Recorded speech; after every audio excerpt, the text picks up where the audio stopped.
Yeah. We'll see. We'll see how it all plays out.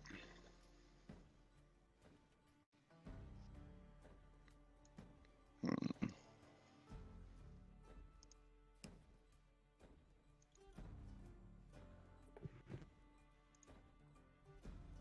may or may not be having mic issues this morning. You sound okay. Well, I keep getting error messages on my end. Uh,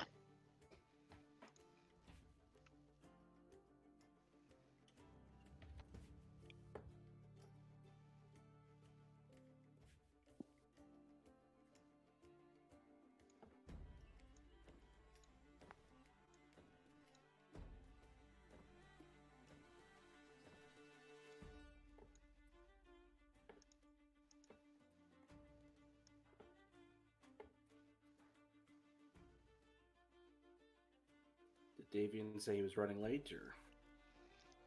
I am not 100% sure.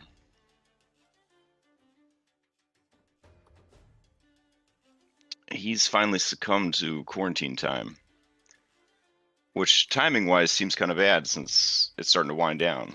So, I guess, but from what I gathered from what he was saying and writing, that I guess he's continuing to work from home and doing stuff. So uh, you know how Canada do, always trying to take care of their citizens and weakling shit like that.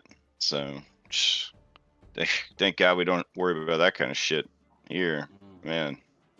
God, that'd be terrible. yeah, we pull ourselves up by our bootstraps here. And then sometimes, maybe like last night, we take those bootstraps and we choke each other to death with them. I don't know, whatevs. Bootstraps have a lot of purposes when you're an innovator. And that's what capitalism's all about, innovation. God bless. Yeah. Anyways, we have everybody? It looks like we do. All right, cool. So, ultimate shopping episode. I did a lot of praying on my rosary, a lot of meditation to get ready for this. So I'm going to try to deliver a quality magical fantasy shopping episode for you guys. So there's a lot of aspects to Dungeons and Dragons. A lot of different parts make up the whole. Magical fantasy shopping is a really important part of them, and I'm really happy that we get to do that today. So, all right. Oof. So, if we're all here and we're ready to go, let's do a quick summation of where we've been and where we're going. So, as of last week, you had liberated the region from the control of a noble succubus, freeing the previous ruler of the city and establishing her in a semi-puppet state that you and your NPC allies would have a bit of influence over. Furthermore, securing the independence of the free city of Saltmarsh and possibly brokering a very profitable trade setup for them with the inland region. So overall, good stuff. Good stuff. You were paid a large sum of money by your NPC patron, the other half of the 50,000 gold that was promised, should you be able to remove the power structure that was currently at play. You also are sitting on a tremendous amount of wealth acquired from the noble succubus and her personal vault. And now, flush with newfound wealth and no big plans on the horizon, your ship independently making its own money, up and down the coast in between supply runs to your lighthouse fortress, which is currently under construction. You guys have decided to head up the road, as it were, to the city of Waterdeep. This is not all that crazy, because the distance from Waterdeep to from Daggerford to Waterdeep is only about 100 miles. So you can make that trip rather easily along the high road and the tradeway. So We've got yeah, this. all right. So is that the intention then, everybody?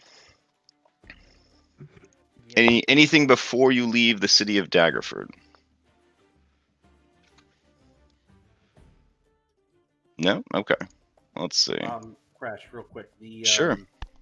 The items that I was wanting to sell, is that like strictly based off of me selling them here in Daggerford, or I was keep that the in addition? economy of 5th edition extremely simple. So Okay. yeah, you get the same price, just anywhere kind of All thing. right. So Cool. In that case, I I'll I just lived I lived the complex life of like Witcher 3, where you could buy glass beads and Skellige, and then travel all the way to, I don't know, other place that's not Skellige, and then sell them for like 10% more, and then rinse and repeat that until Geralt's a millionaire.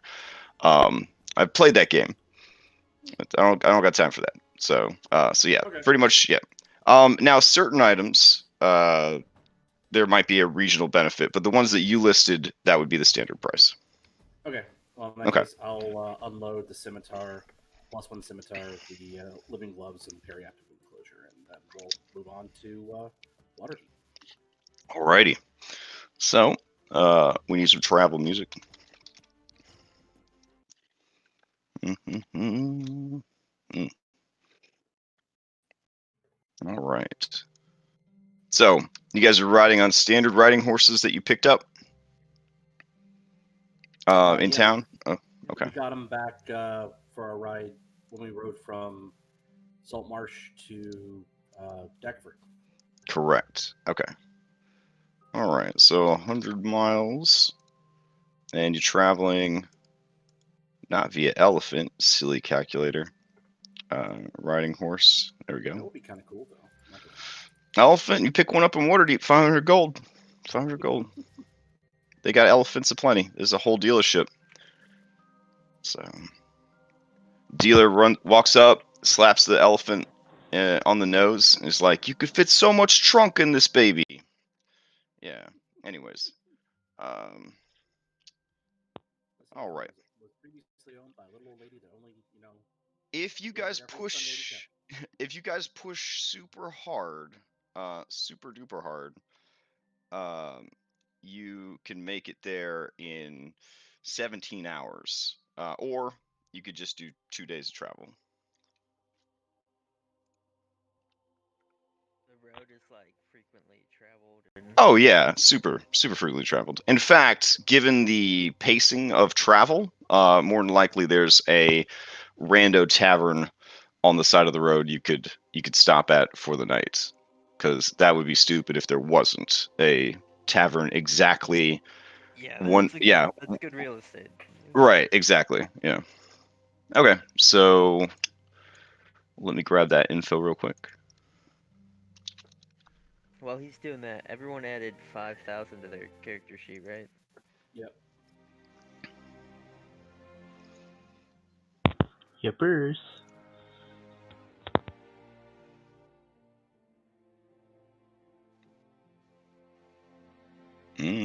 Okay. And then we got this.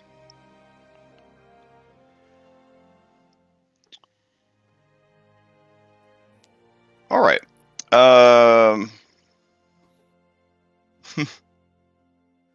Interesting. Okay. Where is Surge? Is Surge in the closet, in the sex dungeon closet? Yeah, I he's in my believe he's that in is, my yeah, that is character where he sheet. was left. Okay, just wanted to make sure. It doesn't do well to have sentient weapons lying about. And to All anyone right. who's joining our stream for the first time today, that is just a normal question. Yeah, there's nothing weird about that question. What are you talking about? All right. I'm sure people have heard stranger questions. In Dungeons and Dragons for sure. So, all right. So on your way north, on your first day of travel, the only truly interesting thing happens is that on the side of the road, about 3 in the afternoon, you find an overturned wagon. It seems to be in pretty bad shape. There are several kegs and casks littered around the wagon, and you hear a loud snoring coming from the overturned wagon.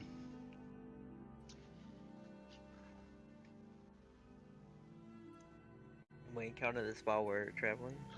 While you're traveling on the first day. Yep. So just look the other way. All right. I could was we could steal the wagon. Yeah, if no, we could I get it was up. probably gonna like get off my horse and kind of sneak over there, try and see what's snoring. Sure. Go ahead and give me a stealth check. The DC is remarkably low. Oh yeah.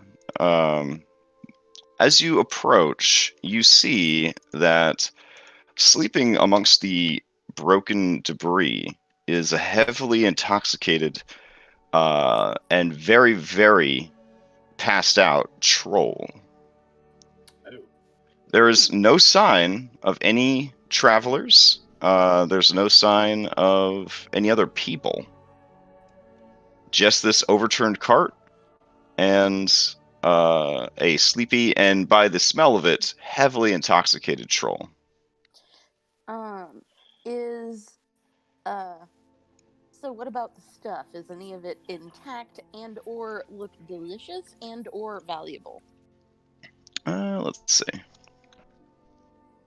I love that delicious was on your list. Yeah. Because if it's a bunch of beer, she wants nothing to do with it.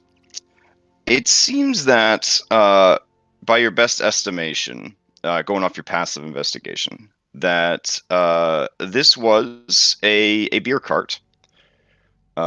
Based on the direction that the cart is facing, assuming that did not change, it was on its way south from Waterdeep. All told, it must have been heavily laden with a tremendous amount of alcohol. The cart was pulled by, judging from like tracks and things like that, a very large ox. Yeah. You find, evidence that more than likely the owners of the cart were 2 dwarves, and the cart was attacked by trolls, more than one. And you don't see any sign of the ox or the dwarves. Just the single troll that remains, super drunk in the debris. Yeah, I feel like at that point I would just move on. Okay, fair enough. All right. As you continue down the road, there's nothing else that interesting. You push a little bit past the 8-hour mark, but not enough to tax your horses. And you arrive at the Fox and Flagon Tavern and Roadside Inn. This is a beloved way station for travelers along the tradeway. It's large. The tavern itself takes up the first floor, and it is a 3-story building with a windowed stone exterior, wooden interior, and wooden roof. There is a fenced-off yard outside that has a well-tended and lush garden. The interior is well lit, spacious, and there is a small stage for live entertainment. So it seems like a pretty nice place to stay for the night.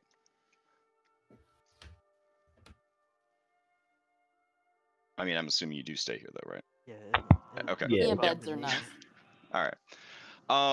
The establishment is run by a very, very portly halfling woman named Mama Beldy, and she has a huge smile on her chubby face and a graying strand of hair in her otherwise blonde bun that she's got her hair up in. The stable hand offers to take your horses. That's not like a thing. No problem there. And yeah, I don't know. There's a lot of people here. You could definitely, interact with them to try to get some rumors of what's going on in the region, learn a little bit more possibly about what's happening up in Waterdeep, or you could just turn in early for the night and move on with your journey.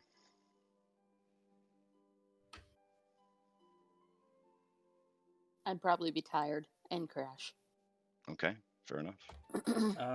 Pietro will stay up drinking and just listening. He'll be at the bar and he'll just listen to see if there's anything interesting that comes out in conversations. All right. Anyone else have any tavern plans?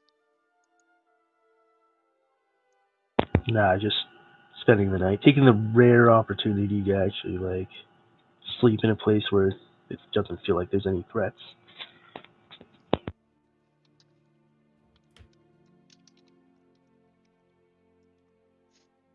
All right. Cool. So, Pietro, what you learn about the area in the region? There was a white dragon. It was bothering the people of Phandalin. It has recently been taken care of, but the rumor has it that despite all the efforts put in by many adventurers, the dragon in the end didn't even have a horde. Yeah, people hearing this story are outraged. Some throw their some throw their ceramic mugs, smashing them, which earns them angry looks from Mama Beldy, and you see them fish for more coin to cover the cost of the cups. But even she nods her head, knowing the frustration they must feel. So, what else is going on? You heard that there was a disease down in Daggerford, a magical disease, almost as bad as the spell plague, but not so bad. Apparently, because the people are pious and they prayed super hard to Lathander, Lathander purged the city of its disease, and in the process, Lady Daggerford is said to have sort of made a conversion, sort of turning away from more of her scandalous activities and pledging herself to Lathander, the Morning Lord, and a life of more pious and upstanding behavior. Already a beloved figure in the region, this has just made her popularity go up even more so. Let's see what else is going on. Okay, yeah, there have been mysterious wizards in the area. Yeah. They were seen traveling south towards Daggerford, and one of them keeps going on and on about how the ladies, lady wizards, were all bald, and so were the men, and they had lots of tattoos. And they weren't alone. They had big armored dudes with them, wearing red plate mail. Will that jog my memory at all about anything as far as the cultists I've dealt with previously? You could do a history check.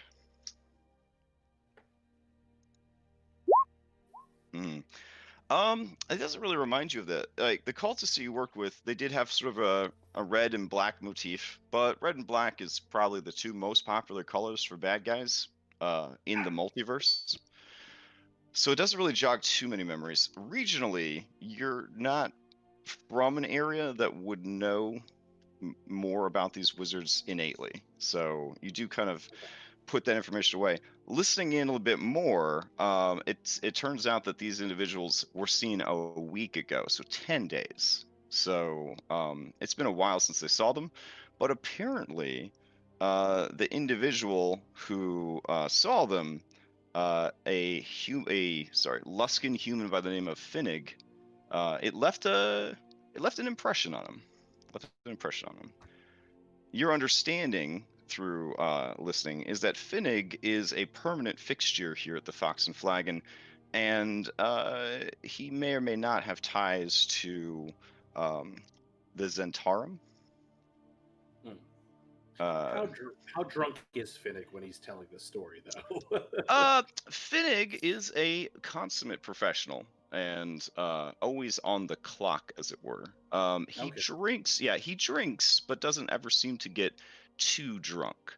I would say at your current level, with your backstory, your history, you realize that he's the kind of guy, sort of like Kreb Shanker, that can appear drunk to lull other people into a sense of ease, but never actually gets drunk himself.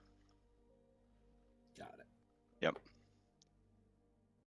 I feel so lied to.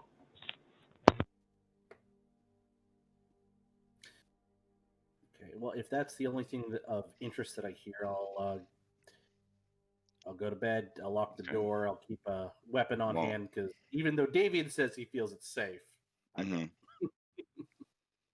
Okay. There's a part of me in my heart that died a little because nobody asked for the menu, because the menu for this place was so wholesome. But it's okay. It's okay. Well, what could I have eaten alongside my brandy that I was sipping? Oh, I'm so glad you asked, because Mama Beldy, being a halfling, like, that's a little racist, but Mama Beldy, being a fat halfling woman, is an incredible baker. So they do have traditional milk and cookies, fruit tarts like the hostess ones, peach, plum, or apple. And they do have for sale that you could take with you her homemade rations. This is a mix of beef jerky, regional nuts, cheese, and dried fruits. As someone that eats a lot of rations, that sounds pretty fucking good. But that's sort of the bakery snack options. So I guess I would have had some cookies with my brandy. I would have foregone the milk, but okay. I would have had some cookies. The cookies are divine. Just very good cookies. So, all right. In that case, tummy full of cookies and head full of rumors, you join the others in sleep, making sure to lock your door. All told, if you're tracking this kind of shit, and I'm certainly not, to cover the stables, the food, staying for the night, that would set each of you back 2 gold. The party inventory wasn't paid for. Okay. Unless you guys wanted to stay in super nice 3rd floor suite, then it'd be a little bit more expensive. But either way, you guys continue your journey the next day. And I would have made mention of the party of wizards to Jenna, more out of I don't know if this is significant. I don't know if they were in town when we were. Plus, also, I know she has a thing for taking other wizards' spell books. But she would ask you to describe them 3 or 4 times to her. Yeah, Jenna, can you hop into private chat? Yeah. Okay. Well, I guess that's what we're doing next time.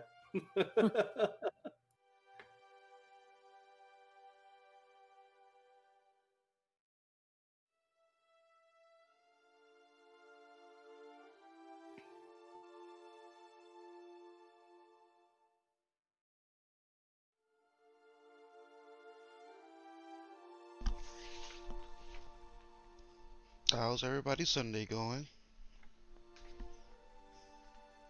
Meh, I'm still sleepy. I am also still sleepy. That was a good I way am to wake on up. my You know, some fantasy shopping is a good way to. Yeah, yeah, Mm-hmm. yeah. What I've started doing is what I call a margarita coffee. So you take a cup of coffee and a shot of tequila. You take the shot of tequila, throw out the coffee. Mm-hmm. Yeah. It's a good one.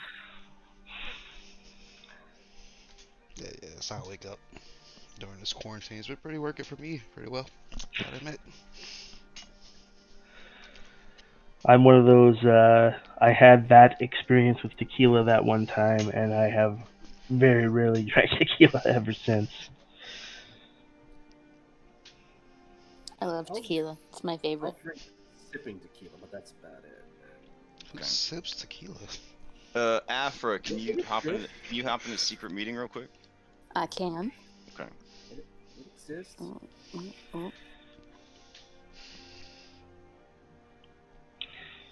I had a head chef one time who was a big fan of chartreuse, and so there were a few years where I would drink chartreuse as a sipping liquor, and people were just like, "Oh dear God, how could you do that?" If you've never had chartreuse, I if you ever have it on ice, and it's not a shooter shot like drink. You guys are weird. My go-to drink is bourbon. Neat.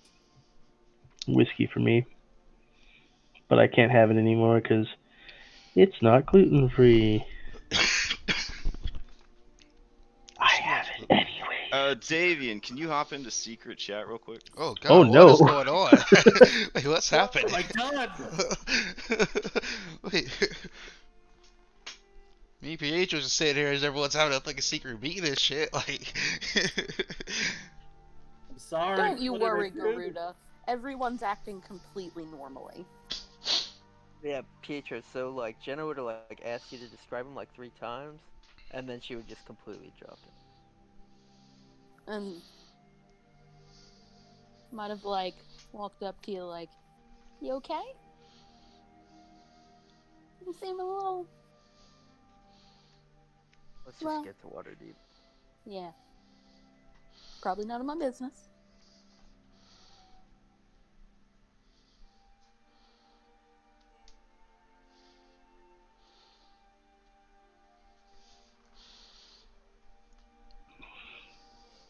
Hey, Garuda, can you hop in a secret meeting?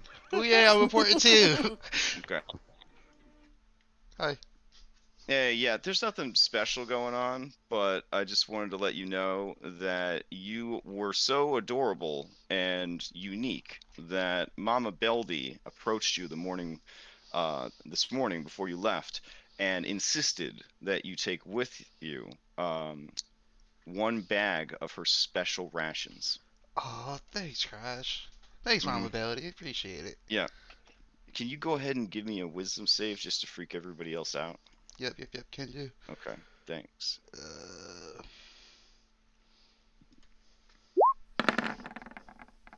Nice, I guess I nice. made that. Okay. All right, yeah. Holy Alright. shit. Get that out of the way. All right. Jenna, All right. Everybody else is good. Jenna, What's up? do you want some spell books? I want to get to Waterdeep. Yes, but on the way back, do you want some spell books? Probably not this time. Hmm. I might have to insist that we get you some spell books. All right. So, as you guys continue on your way, the only interesting thing that happens on the road, and there are a number of encounters on the road that are not worth talking about. Sorry to hurt your feelings, basic bitch NPCs traveling on the road. It's a busy road, so you see other travelers, you see merchants, that sort of thing. You do eventually happen upon a stretch of road where nothing interesting is happening. You play I Spy, and then you learn which of your party members has color blindness, that kind of thing. Yeah, accessibility, yay.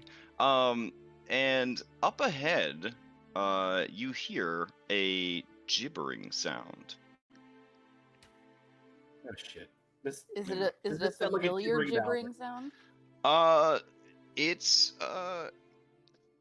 for those of you who encountered the gibbering mouthers, it does have a similar feeling to that, but it is a single voice, not many voices created by hundreds of hungry mouths.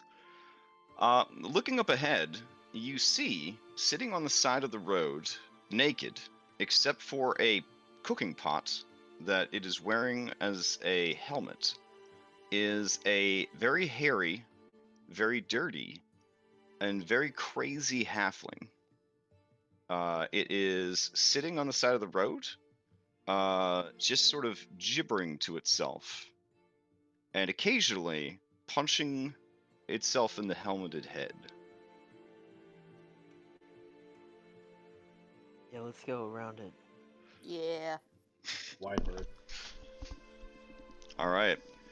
So you guys kind of, your horses go way off onto the shoulder of the road on the other side of the road, and do your best not to look over and make eye contact with the halfling. All right. Well, it's got a pot on its head, so. Oh my god, I got tech with Yeah. it. The halfling sort of just falls to the ground and sort of rolls around in the dirt and the mud, and then, as if hearing you guys passing, it like turns and you see the cooking pot kind of swivel around, and it's like a Skyrim merchant who's had a bucket put on his head. Like he just doesn't know where the fuck you guys are, but you hear it stop gibbering and start talking very softly to itself into the pot. Does anybody want to roll a perception check to see if they hear what it says? I feel like Yeah, I I can't will. help it.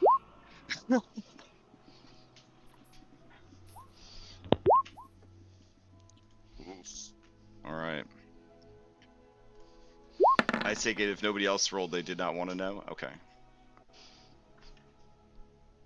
I mean, I just don't care. Okay, fair enough. Pietro and Afra, can you go over to secret meeting? Oh dear. Damn, 24 and 25, dude. Y'all just. Wherever one of these games.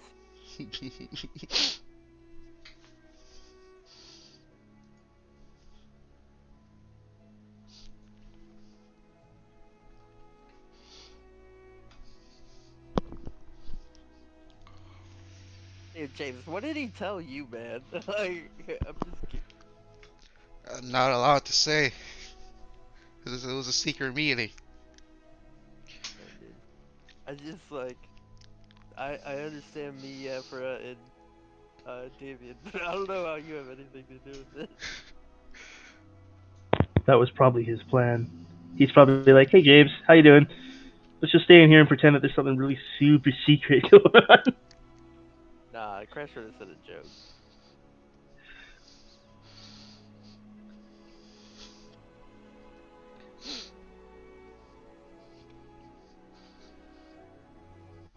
Yeah, Davian really wants to kill those wizards. Are they special or some shit, or?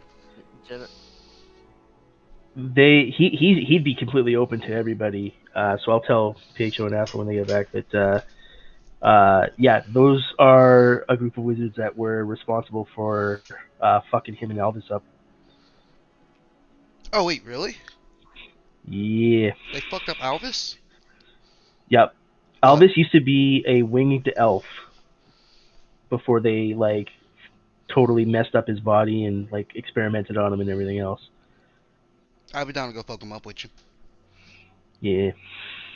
yeah, Jenna's doing that thing where, like, she rides her horse, like, not around anybody. So, like, and if you try to catch up to her and talk to her, she's just, like, beating the horse up even more. So it's kind of like one of those situations. How fast are horses?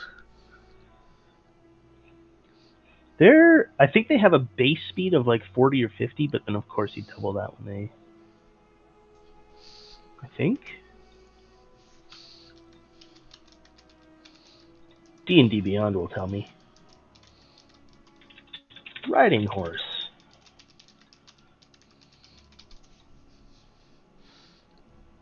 Oh, 60. Ooh. 60 feet.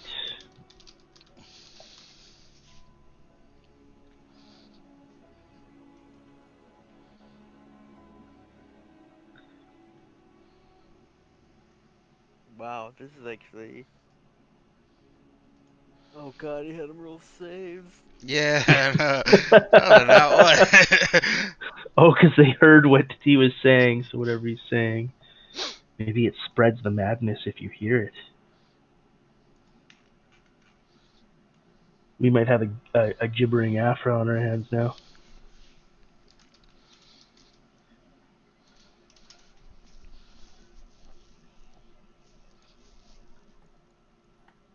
Alfred's super fidgety now.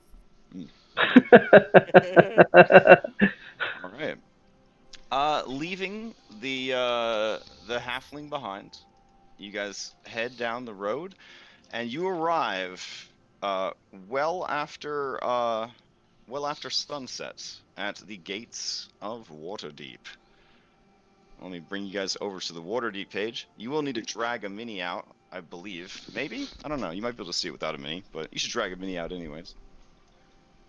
This is a big map, because it's a big fucking city.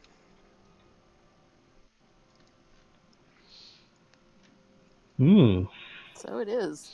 Yeah. So you guys are arriving via the southern gate.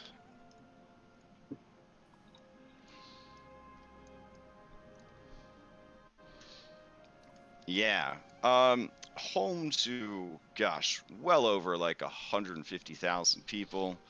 The Jewel of the North is the largest city on the Sword Coast and the epicenter of commerce. You're an epicenter. Mm. What we came for. I will note that some of you look out towards the sea, and you do see Stormhaven Island, wherein you guys were originally going to be sent to be imprisoned, possibly for the rest of your lives.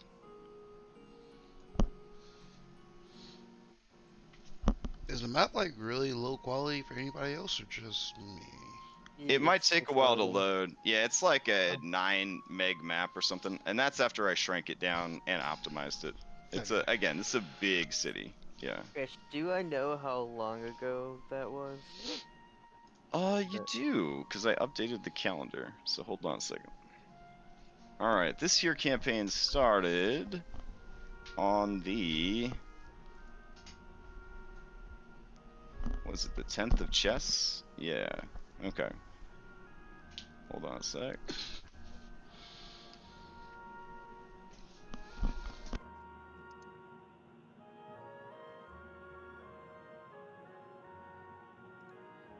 All right, so from then till now, how long has it been? The unrealism of 5e time is absolutely amazing. You guys have only been together, or sorry, those of you who escaped from the prison ship, it has only been 80 days since you escaped from the prison ship. Really? Wow. Not even Yeah. not even 3 months. Yep. It's one of the things. That's one of the things that I don't like about 5e, and Will doesn't like about 5e. Hence the reason he started the whole like super long rest deal. He's trying to figure out a solution. I'm trying in Monday games to just require downtime to level up. You know, to kind of at least add some kind of like time passing. But yeah, like a 5e D&D campaign, if you go hard in like 30 days, you go from like level 1 to 20 and kill a god.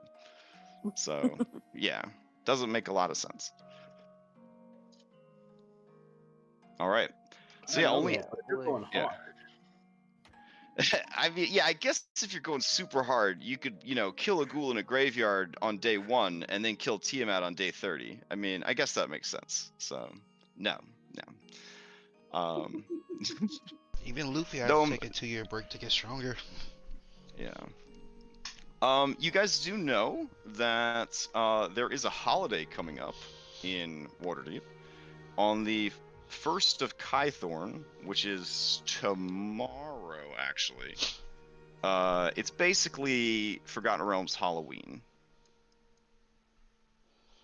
So I don't know how interested anybody is in Forgotten Realms Halloween, but essentially the 1st of Kythorn is Trolltide. On this day, commemorating Waterdeep's victory in the Second Troll War, children run through the city acting like trolls, banging on doors and growling from high sun till dusk. Home and shop owners, it's good that you guys are, like remembering this information because I wouldn't want you to inadvertently kill a bunch of children tomorrow. Um, I feel like a more evil DM wouldn't have told you about this holiday and then would have watched as you killed a bunch of children in the streets of Waterdeep. Home and shop owners. I'm gonna assume that the decorations are up, and then one of you guys like either passes a history check or just simply asks, "Hey, what are Oh all my these God. what are all these black and orange decorations for?" You're saying Um, this. yeah. So those if you are approached by children asking for candy, and you do not give them candy, fruits, or small items or trinkets, you will be targeted by tricks once sundown comes. This mischief could be troll scratchings at the door or window, and more malicious children might sing eerie and screeching songs at 2 in the morning and even hurl eggs at your house. Um, so definitely have some sweets, candies, and treats to hand out tomorrow, or you could be in serious danger. Just That for the record, Crash, anytime a child comes to ask me for candy, Hmm. I'm going to spend a minute having a conversation with them. where do I buy one of these Wow. troll outfits at? There are vendors. There Yes, there are Karina. stalls. There are stalls and vendors set up everywhere selling candy, troll masks, sweet rolls, fruit pies, tiny toys, trinkets, baubles, that sort of stuff. So What is a you guys have. proper word? Oh, That is it trick or treat or is it Trolloween or how do I? you just roar at people. Okay, cool, cool, cool, cool. Yeah. Okay. If small children come up and roar at Pietro, he will roar back. Okay. All right. Prepare to be targeted for some serious pranks, buddy. Yeah, Pietro. Um, it is also worth pointing out that this city is so rich that they have police helicopters.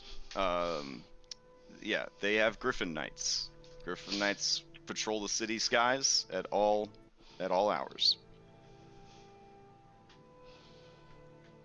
All right. So, you arrive. You're down at the Southern Ward. It is well after sunset when you arrive. Uh, the gate guards, they ask you the normal questions like, what's your business in the city of Splendors? Anybody got an answer? What's your business? Shopping. Okay, not surprised. Not surprised at all. You don't have too much weird stuff going on, especially by Waterdeep standards. You're not trying to bring like a fucking giant into the city or anything crazy like that. You don't have two, I don't know, Kuatoas dressed like weird priests of a flaming manticore. So, I mean, really, by the standards that these people have to deal with on a daily basis, you're a pretty normal group of travelers. So yeah, they let you into the city. Um, they do point out. They don't explain because that would take forever. But they do point out a very large signboard that is in the archway of the gatehouse that lists the local laws of Waterdeep. Does anybody care what those local laws are, or Yeah, I mean, it would be worth Pietro will looking. peruse it to see if there's anything really stupid on there. okay? Um, surprisingly, under the magic section, enchantment magic is more illegal than necromancy. Yeah, so using magic to affect anyone's mind in any way is against the law. Which is interesting, because as you check the spell section, there's nothing on there about necromancy. So, yeah. Normally you would think like, oh, necromancy bad, but here in a place where commerce is so important, they don't want anyone being magically bamboozled. Also, if you are caught trying to do any sort of magical manipulation of goods and trade, that is another severe offense. So Nistul's auras, the old "I'm an Eldritch Knight, I sold you my sword, he, that kind of thing, doesn't fly. Doesn't fly. There's a whole section about the Acquisitions Incorporated spell, inflate value or whatever. Yeah. So basically, anybody caught scamming the economy via magic, that is a highly punishable offense. The other stuff is there as well. Don't attack each other's streets. Don't murder. Blah blah blah. Reading over the laws, you get the feeling that the richer you are and the more influential and politically connected you are, the more likely you are to get away with breaking the law. Whereas, That's yeah, true fantasy right there. yeah. All right. Fall But into yeah. that category yet? I don't know. I mean, you guys have a lot of money, so. I don't know. Yeah. So I don't know if there's any other laws beyond the normal stuff that you would expect from a place, but I think that's about it.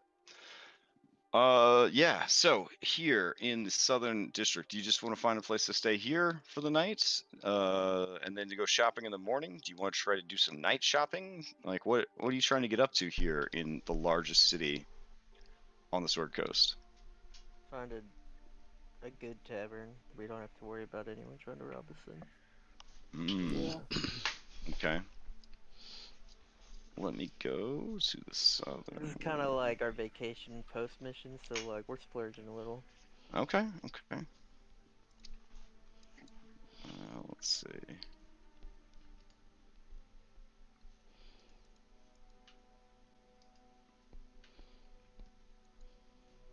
Oh, there we go. Sorry, I have this interactive map of Waterdeep, so I was trying to filter out only the taverns for you.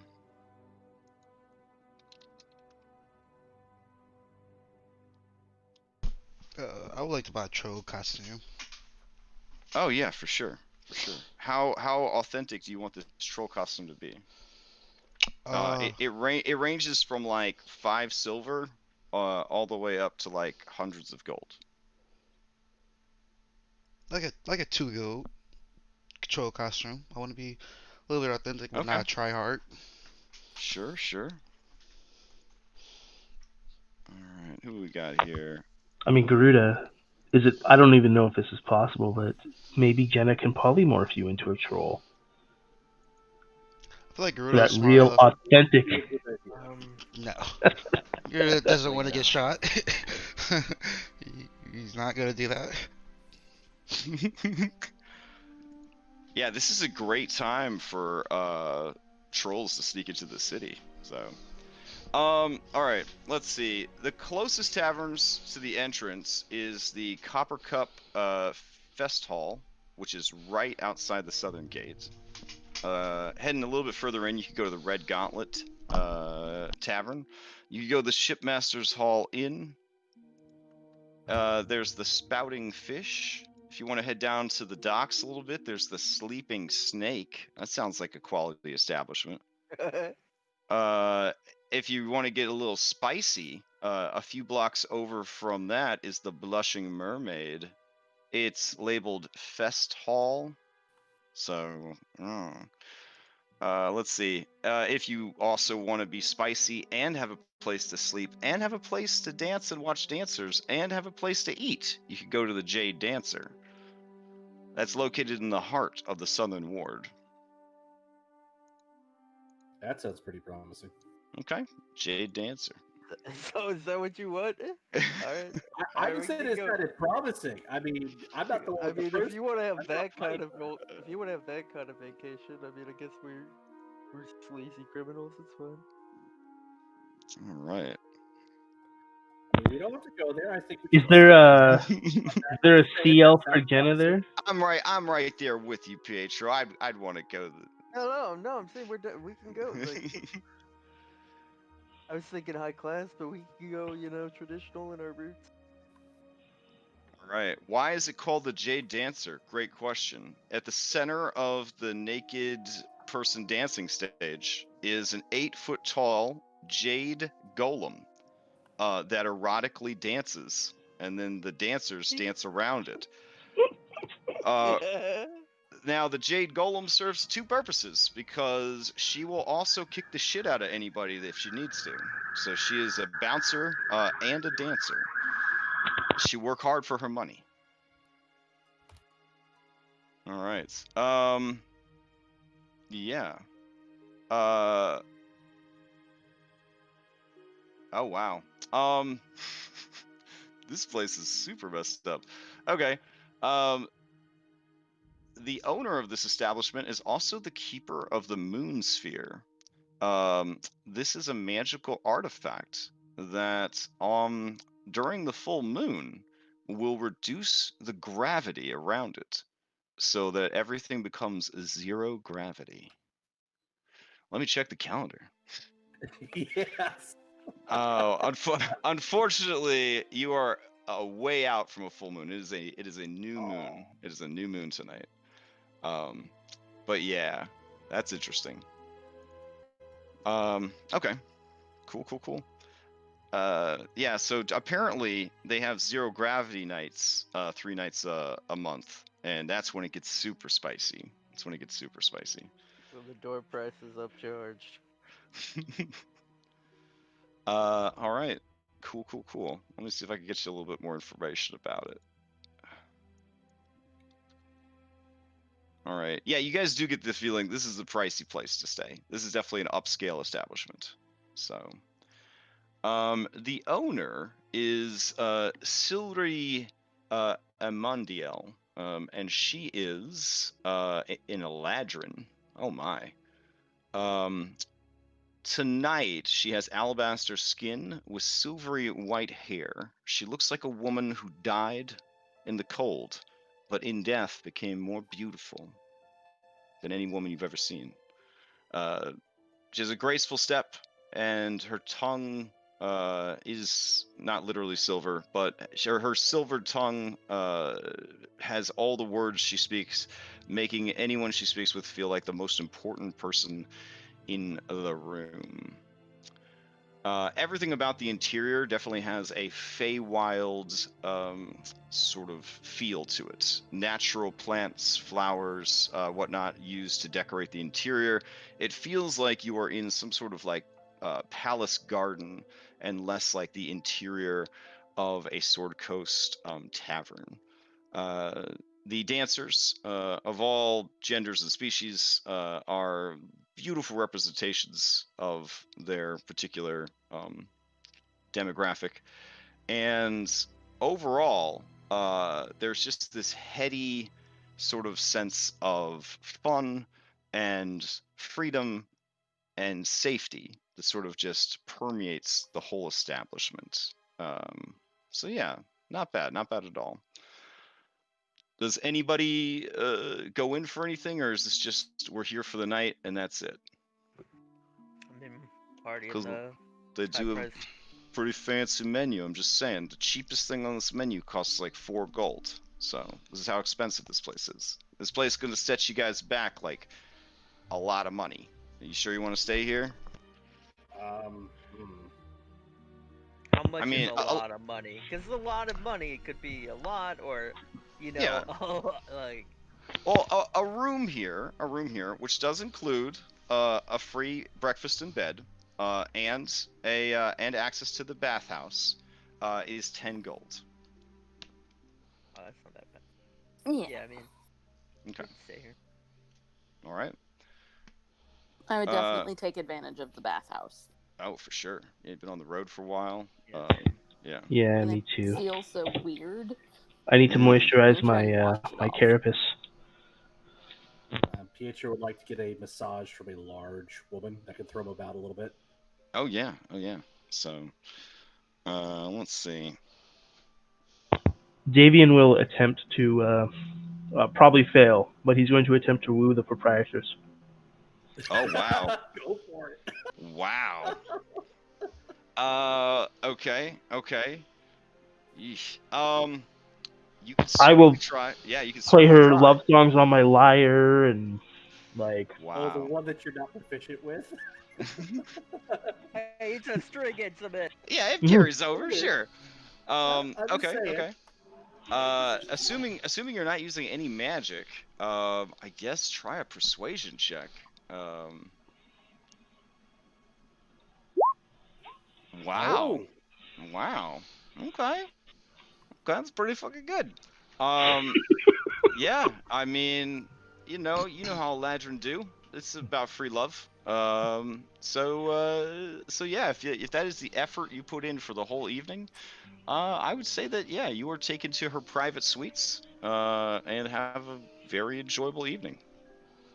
There is that awkward moment when your crab carapace comes into play. She is repulsed, but also very curious, and not so much demands, but would like to know what happened to you. Is this some sort of curse? um I view it as a curse. It was magical experimentation. Unwilling. Oh, are you are you escaped from Undermountain? Are you one of Hallister's? No, there is a different group, a cult of some sort. They take elves and humans and they experiment on us. Many have escaped, but not all. Hmm. I'll She thinks on this for a while, and as a tavern owner of a tavern in Waterdeep, she knows quite a bit. But she does not seem to let on that this information means anything to her. at one point in the night I will probably sing her a song of our woeful tale. Hmm. Fair enough. All right. Does anyone else have any business, or are you just going to pamper yourselves? Gruda goes trick or treating. Oh, well, it's not till tomorrow night. Tonight is the yeah. So Jenna, I feel like you probably need to like tuck Garuda in, take his troll mask off so he doesn't suffocate. Let him know that tomorrow is the big day, and that it's gonna come faster if he closes those bird eyes. And maybe if it's taking too long, just put a blanket over his head. Yeah. So, all right, Probably go cool. straight for the blink. Reliable. Fair enough. Okay, so you guys settle in for the night. It is wonderful. Anybody that ate some of the amazing food that was here, the average price seems to be about 6 gold. So if you had an amazing 5-star dinner, please mark off 5 more gold for that. Otherwise, I guess you did like the super cheapskate thing, where you stayed at a fancy hotel, but then you ate like gas station food in your room. So, There was one thing I actually wanted to do. I wanted to convention life. So, I oh wanted to yeah, ask around, like kind of discreetly, like looking to see if anyone is in the super rare magic item game in the establishment. yeah. So go ahead and give me either a investigation or a persuasion check. Oh wow. That is high enough that you do hear about the back room. Hmm. The back room is a magical item broker that is basically supplied goods via Skullport. Does Jenna have any reason to know what Skullport is, or do you? I mean, sure, I'd like to see if I know what it is. Okay, sure. I'm pretty Go. sure I think it's one of those pirate islands. All right, give me a history check. Okay. Skullport is actually an Underdark pirate city that is right below Waterdeep. Oh, interesting. Yeah. Um, They are connected to each other through the Dungeon of Undermountain. Yeah, are all the like Dungeon of the Mage rumors like going around like crazy at this time, or? Well, you do hear that, gosh, about 8 months ago, maybe longer, like this local garage band tried to be like adventurers, and they ended up like solving like this huge embezzling thing involving some guy named Lord Neverwinter. Rumor has it they found 1 million gold. That this is the craziest part. They then gave back to the city of Waterdeep. What? Yeah, because that's what heroes do. Now, Idiots. people are saying, as this conversation comes up, because even 8 months later, it's still a heated topic. Hearing about the dragon heist, people are kind of start swapping stories back and forth about what they heard, and it's stuff like, "Well, I heard that the reason they handed over the money is they had no choice, because the Xanathar was after them, and they needed the protection of the city." And someone else is like, "Well, I heard that they were wanted criminals, and they used the donation to clear their name," and so on and so forth. So you do receive a number of like, "Oh, that's why they handed over the money." So, someone else is like, "Well, what good is all that money if you spend your entire life looking over your shoulder on the run?" If the party had had a rogue worth their salt, they would have taken bets throughout the city that the heroes would return the money before they actually do, and then cash in. Yep.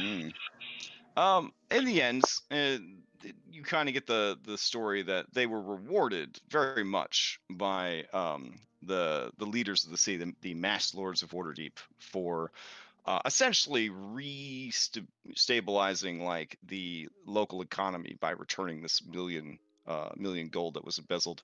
Oh, wow. Yeah, and received a substantial reward from the city itself. So Yeah, good. the band in question has not been seen or heard of since. Yeah, I would probably hide myself.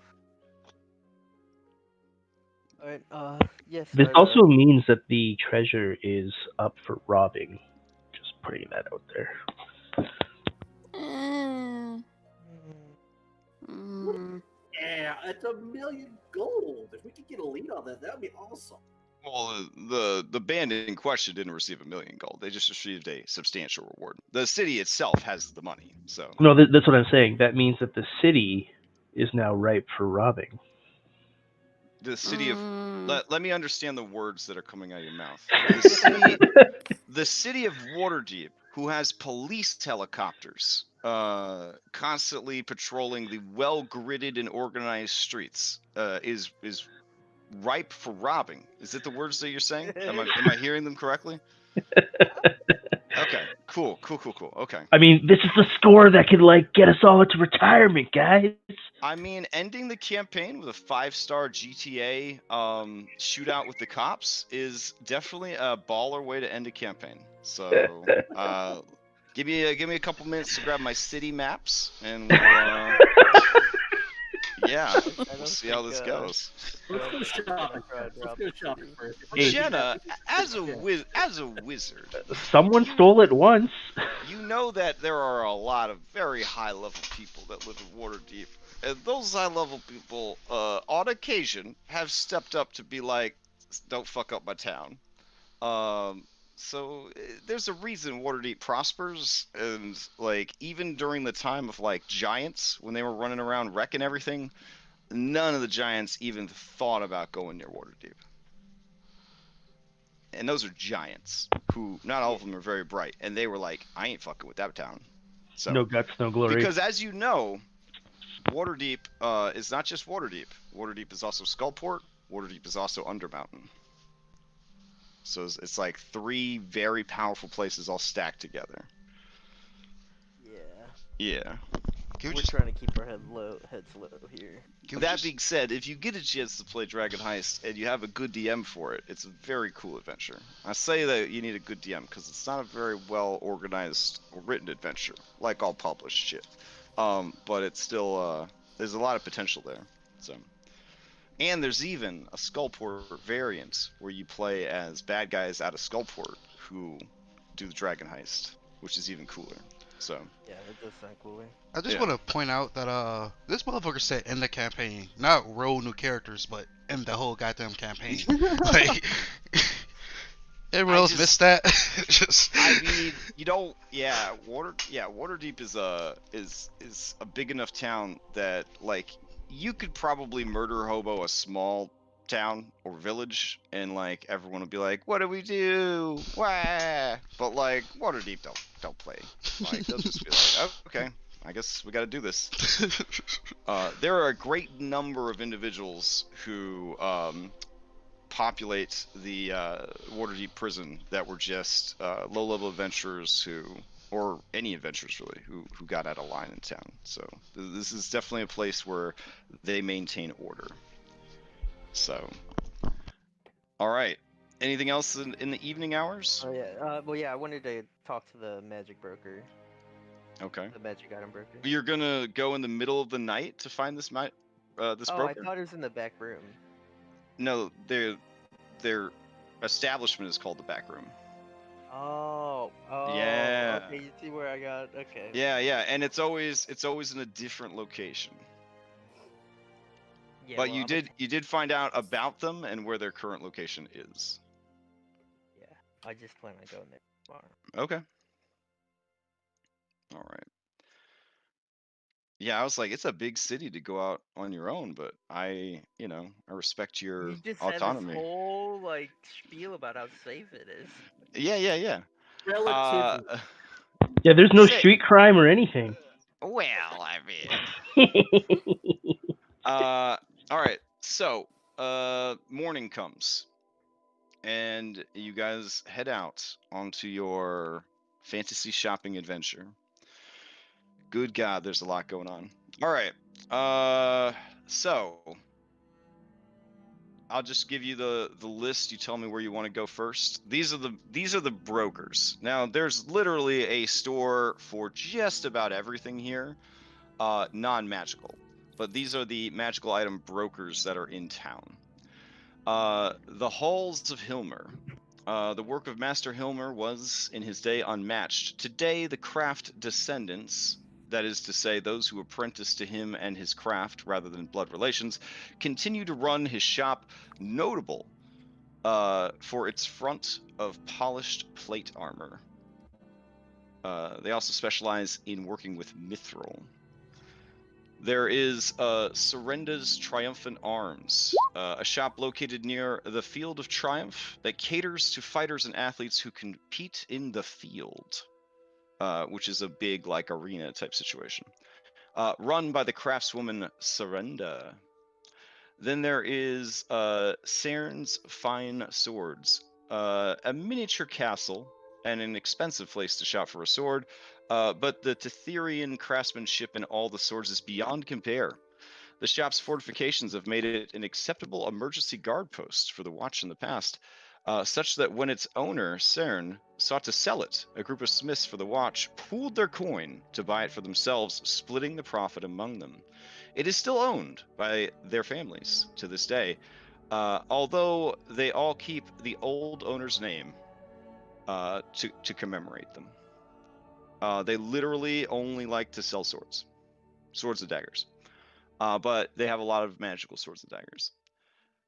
There is Not right this the second, just putting that out there. Just Yeah, wondering. there is the Arnagus shipwrights. These are the premier ship enchanters for the region.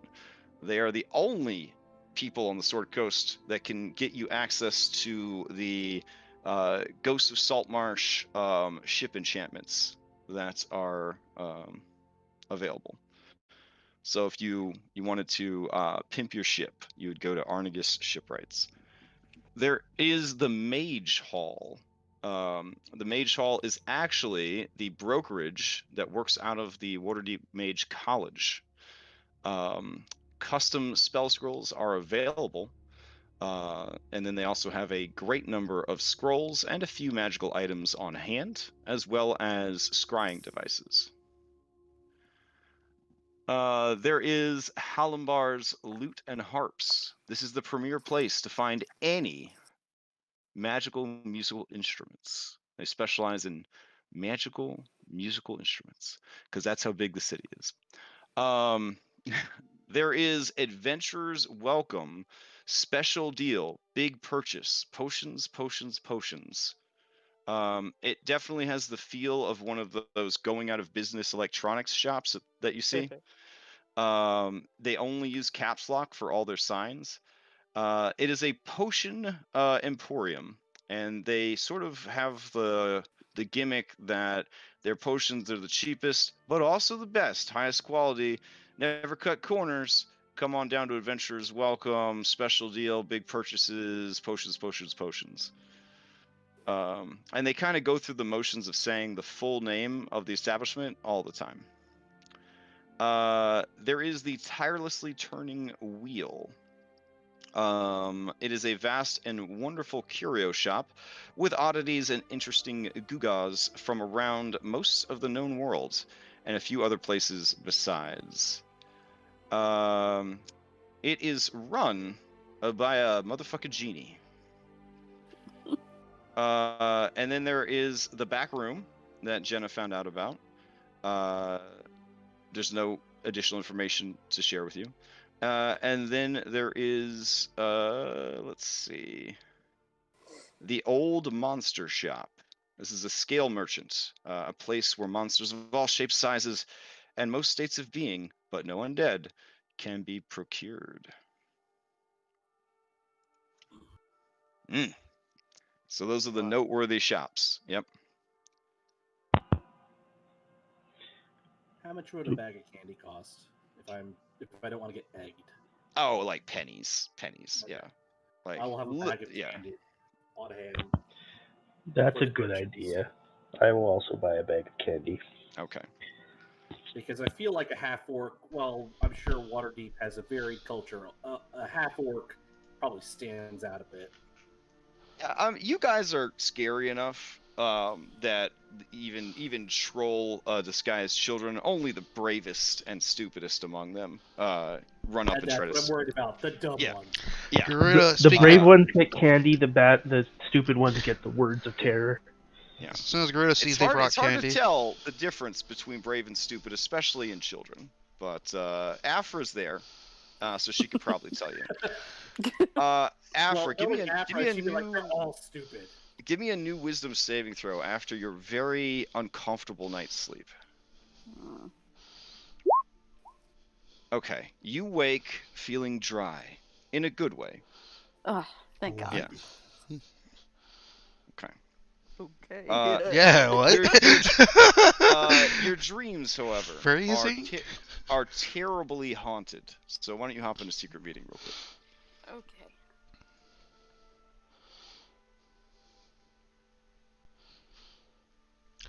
Do you guys think they sell guns here or no? I think guns are highly illegal, and you might want to check, the back room. Yeah, I would come with me to the back room.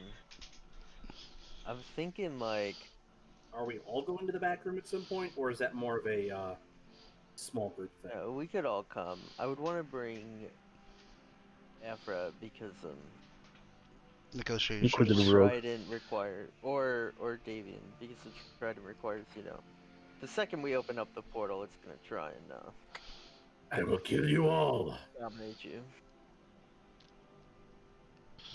Well, I'm no longer attuned to it, so I don't know. Like, and I honestly don't know how that works. There's If you're no longer Basically, he's attuned. gonna Yeah, make but he's gonna whoever try opens the to door somebody. roll a Christmas Eve. Oh, so I should probably cast enhance ability on myself. Oh wait, does that even work? That's charisma checks, not saves. Yeah, it's gonna be a save. Does anyone have bless? Nope. Nope. Hmm.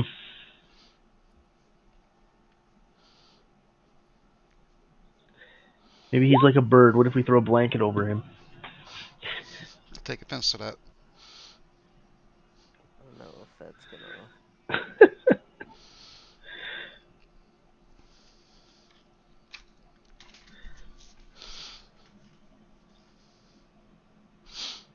Do we have a lead box?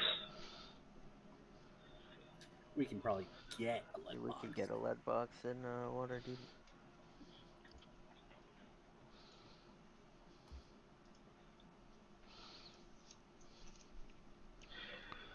I want to go to the armor place, and the music place, and the potion place.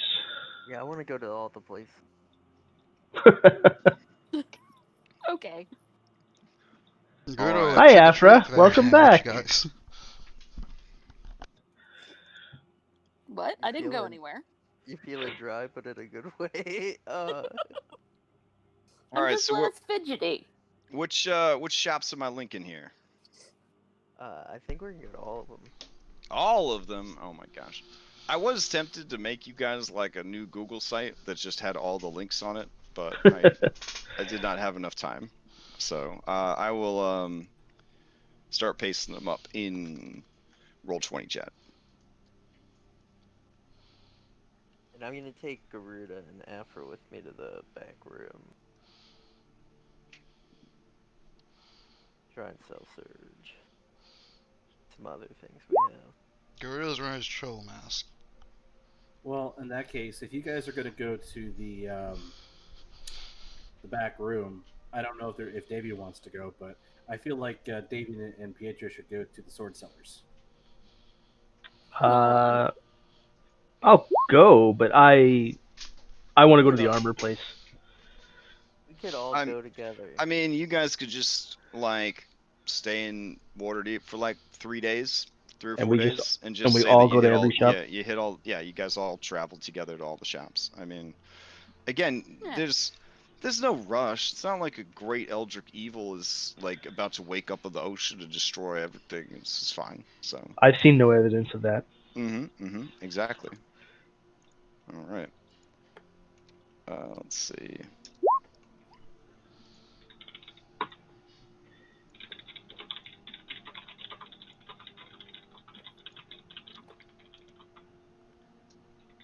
Oh, also, in order to not kill your Roll20 game, you want to middle mouse button these links or right click open a new tab.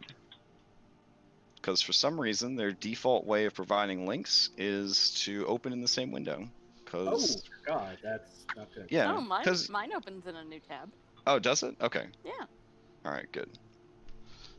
The expert streamer over here was just copying and pasting to a new tab because Oh.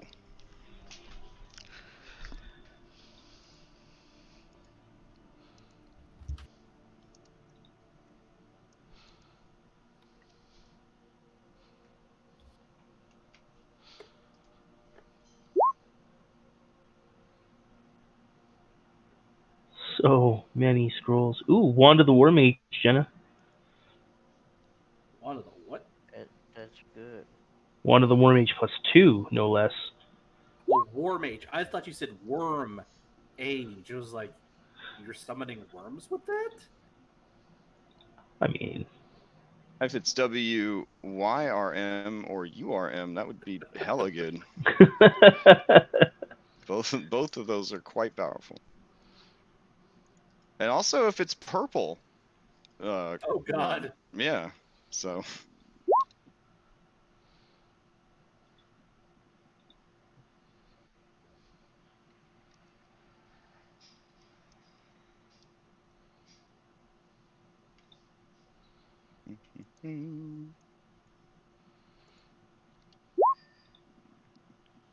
God, is that all of them? Let's see. I think that might be all of them. All right, cool. Let's see. Aw, the potion place doesn't have what I was looking for. How long does a potion commission take? Depends on the cost of the potion. I would love. This is what is currently available for sale in the city of Waterdeep. Anything that is not listed, you'd have to go through the whole Xanathar's process of finding someone who's able to broker it for you, seeing how long it would take to get it, waiting for it to arrive, all that stuff.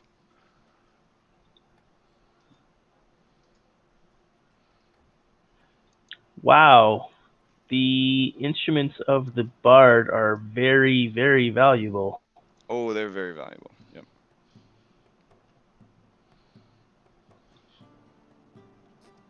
What about? Can I like? So I've heard of this this new thing that people are starting to do with like magic tattoos. Can I listen and see if there's anybody experimenting with that in town? Magic tattoos. Yeah, sure. Give me an investigation or a persuasion. I would happily assist with that. That is an intriguing.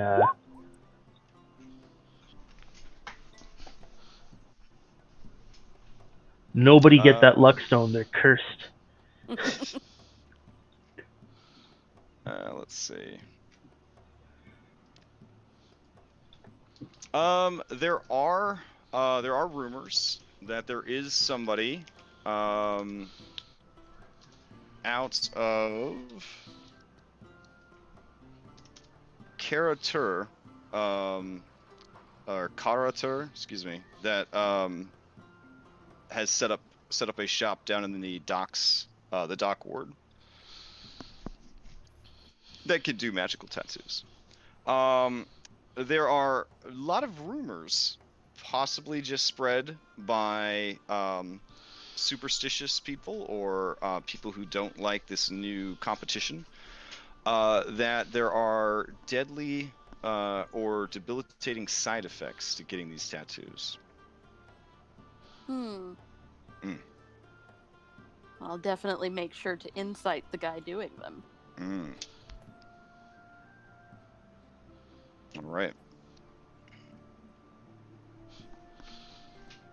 Dear God, there's a sunblade.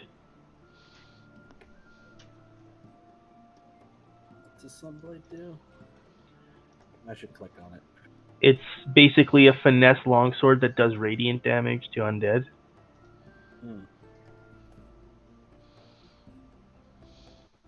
It's also a +2 weapon. Oh, never mind. This is the one that does radiant damage, period. It doesn't do slashing, it just does radiant damage. Oh.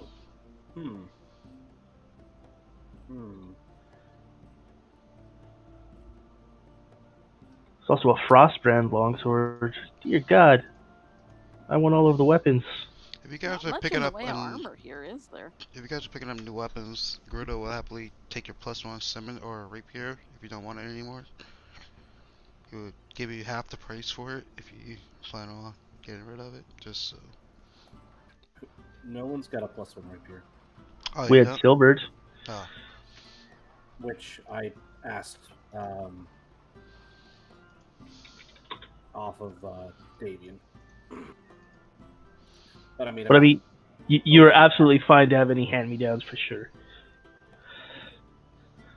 Crash, what about selling that seal or Klee lyre? Yeah, you'd have to go through the standard stuff for selling, since it's such a high ticket item. It would take a while to sell it. But so if you're interested in putting in the time, I can look up how to do it.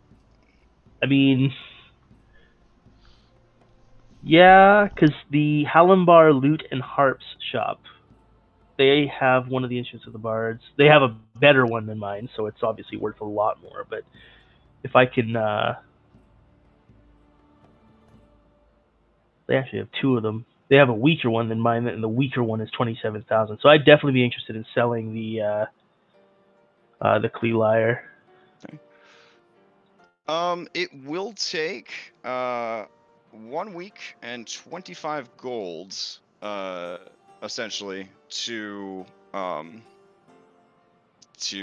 sell magic items. So if you guys are willing to stick around the city for a week, the reason being, they don't mess around in Waterdeep when it comes to commerce. So they are going to run the items through their paces. They're going to wait for any weird enchantments to wear off. They're going to dispel magic on them to make sure there's no fake enchantments. They're going to have poor people who are working for copper pieces test the items to make sure they're not cursed. All sorts of stuff. So, Okay. yeah, that's actually a thing that they do. They get poor people to test magic items for curses. That's horrendous.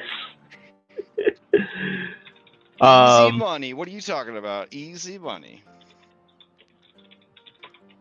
So yeah, if you guys are willing to add another 10 days onto your time in Waterdeep, that would be fine. Is anyone opposed? No, I mean, Yeah. I mean, I want to sell Surge. During your time in Waterdeep, are you going to continue to stay at the Jade Dancer, or are you going to look for a less expensive and more sustainable place? Actually, I mean, before we commit to spending that entire week here, Mhm. I was kind of hoping to come across another +2 scimitar. but Okay. That didn't happen. Is there any chance that Pietro, if I have to go by myself, could travel back to Daggerford and pick that up? Yeah, I mean, if you want to do that, it's what, 2 days there, 2 days back. Yeah. Yeah, that's fine. That'd be just enough time. So I would like to do that. It'd definitely be faster than waiting for one to come in here in the city. In 5th edition, particularly, dex-based equipment goes pretty quick on the open market. In that case, Pietro will, unless someone wants to come with him, he will travel by himself back to Daggerford and get that sword. All right. Does anyone have designs on the Cloak of Protection? Can I buy that, or does that need to be sorted out? You can I mean, do I it. don't- Yeah, I don't need it. I have one. Okay, I've- I knew you had one, but I know those are a desirable item. I just posted in the Roll20 chat Davian's preferred stuff. Okay. He wants to sell the Klee Lyre. He'd like to ask the Halls of Hilmer if he can buy one of those mithril plates, but have it converted into a half plate. And yeah, they kind of explain that once an item is enchanted, it becomes very difficult to change or damage it. in hence that case, the appeal of magical equipment. Yeah. then he'd like to commission a half plate if possible. Oh wow. Okay. Less likely to get it in any kind of timely manner. By commissioning one from scratch, you'd more likely just want to arrange for the brokerage of one from another city or region. Sure. Okay, because again, the cost divided by time spent, blah blah blah blah. It could take a while to make something like that happen. Right. Right. That's fine. I mean, if we have to wait, or well, he'd like to make it happen. So whatever he needs to kind of pay to speed it up or whatever. Sure. And then the Cairns Fine swords. I don't know if this is a possibility because I know the shops reset every week. But since it might take a week to sell my lyre, I'm wondering if I can put down a deposit, as it were, on the Sunblade, so that once the lyre sells, I can pick that up. Like a Is bill that of intent sort of deal? Yeah, like I'll put down 3,000 gold. That's 25% of the cost of the blade. Mm-hmm. And I'll explain that I currently have, a lyre that I am, a very magical thing that I'm trying to work with Hallenbar Lute and Harps to see if I can they want to procure it. And once that sells, I should have more than enough to secure the Sunblade. And whatever else after that it sells for, I'm just going to turn back into the party loot. Okay. This would be a persuasion check to see if you could convince the shop owner, and you can add, we'll say 2 to your check for every 1,000 gold you're willing to put down up front. All right. So 22, because I was willing to Okay. put down. Yeah, they are willing to wait. Fantastic. I will take 3,000 gold off of my sheet. And they are willing to purchase the instrument of the bards, the Cly Lyre. Clee Lyre. I don't know. yeah. I think it's yeah. They are willing to purchase that for 17,000 gold. Sold. So 9 of that would make the difference for the Sunblade, and 8,000 of that I'll put into or just everyone take 2,000 gold. Is that easier? Everyone that's not me. Sure. Okay. No, I'll take it. Free money. Well, I mean, the lyre was part of our loot that got assigned to me, so I feel I'm already Why taking is the part of lion's the share. loot? So, yeah, okay, so I'll trade the lyre for the sun sword, because that's awesome. And Davian's no longer using a shield because he will be dual wielding a sun sword and a ruby dagger. So the only other thing for my shopping is hopefully getting the half plate figured out and the greater invisibility potion if I can commission those, but I don't know how long potions take to brew. Depends on the potion. So.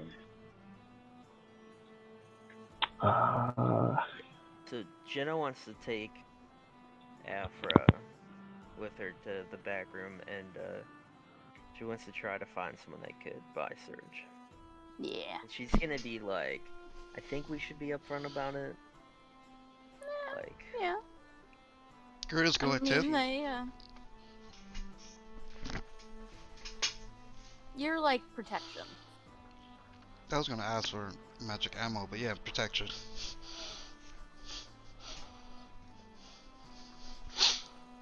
Okay, so you go to the back room. This is obviously a very we'll just say evilly aligned organization by the standards of the Sword Coast. Dope. Yeah, so they deal in slavery and drugs and all that kind of stuff that was not listed on their magical item entries. But in addition to all that, they are willing to meet with you guys about this supposed artifact that you have for sale. Yep. Okay. Yeah. Mm-hmm. All right. Give me the this is definitely roleplay worthy interaction. Okay. So give me the pitch, I guess. Okay, well, I'll walk up to the counter, and, first we're starting with feeling out. So I would start with, hey, I understand that you guys might deal in some items that are, shall we say, less wholesome than what might be found in other shops. I may have come across an item in my travels that could be quite valuable to the right person. Is that something you could help me part with? Okay. They yeah, I mean, they kind of give you a look as if to say, well, you were able to find us, so that indicates that you could be the right kind of people. Okay. which in turn means that we could be the right kind of people for you. Okay. How about items that may have a mind of their own? We deal with intelligent magical items all the time. Okay. And you feel comfortable in your ability to control them, shall we say? We're not in the business of controlling items, we're in the business of moving items. Well, no, I understand that. I just there may be a bit of feud going on, and I would just rather not have my throat cut as soon as I pull this item out of storage. Hmm. Uh, oh, I see. You're worried that the item will possess us while we're examining it and attack you. Yes. It's an awfully dangerous item that you're dealing with then. Well, Quite as dangerous. as I understand, this is the right place. An item This like item that, can- we're going to have to work with it for a bit, make sure that we know what we're getting into, and ask through our network if there's anyone seeking such an item. The standard dispelling, curse testing, communing, possibly some legend lore, depending on where our experts feel the investigation needs to go. Okay. And do you offer certain guarantees if I leave this item in your possession pending investigation? Oh, like some sort of collateral?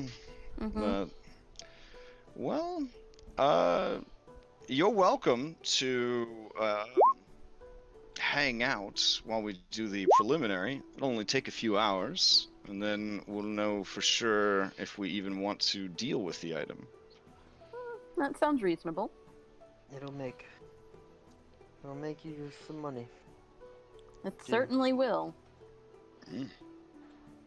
And I will, when they're all ready, I'll open up the portal to the sex dungeon. Mm-hmm.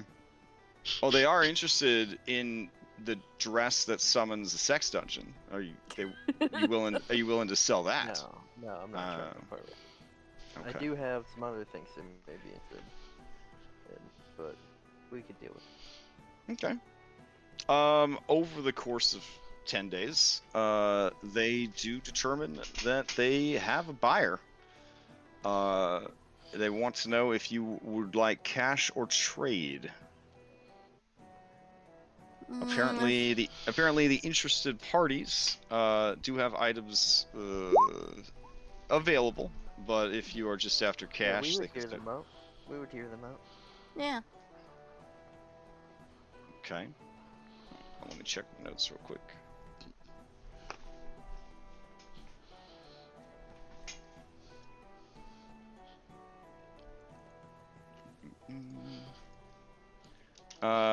They want to know, since it's a weapon, are you hoping to replace it with a weapon?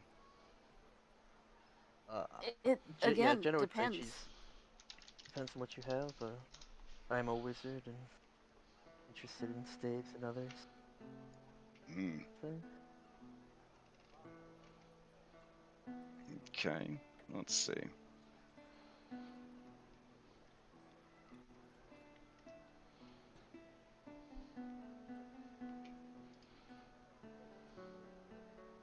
Let's see.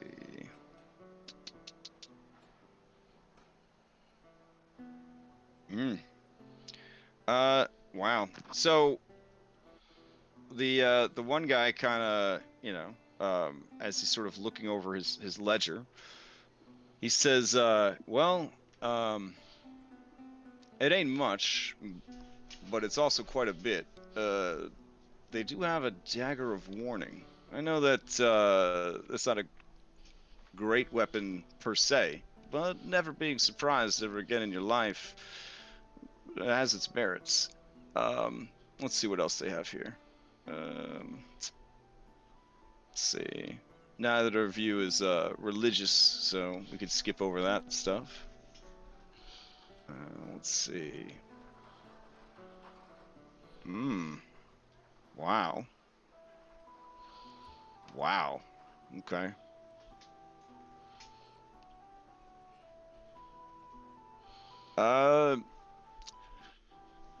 They are offering up an orb of arcane generosity. Essentially, this is a spell focus orb. It's from a previous age when they were really trying to diversify the spell foci. Basically, it functions like a Wand of the War Mage in that it does provide you a bonus to DC and attack rolls. But also, and this is only for like really strong and powerful wizards, whenever you cast it's wizards or sorcerers, I believe. Whenever you cast a spell of 5th level or higher, all creatures friendly to you within 10 feet regain 2d4 hit points. So, pretty cool. Let's see.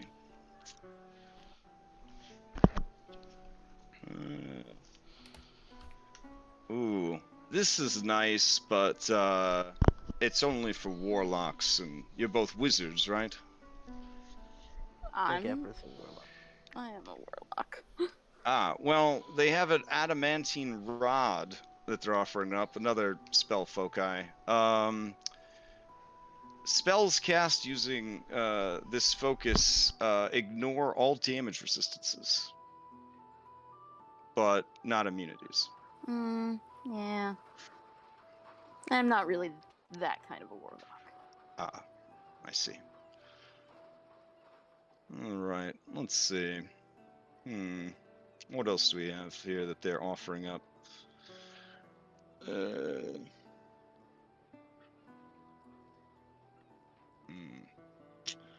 Okay, interesting. The Staff of Acid and Flame must be attuned by a druid, sorcerer, warlock, or wizard. When you're attuned to this staff, if you cast fire or acid damaging spells, you can change fire damage to acid or acid damage to fire. Using one of the 4 charges that is stored in it, you can do the following. You can cast Chromatic Orb for 1 charge, only doing acid or fire. For 2 charges, as a reaction to taking fire or acid, you gain resistance to fire or acid until the end of your next turn. Seems nice. Charges seem to come back 1 per day. Not the greatest, but it's pretty good. Let's see.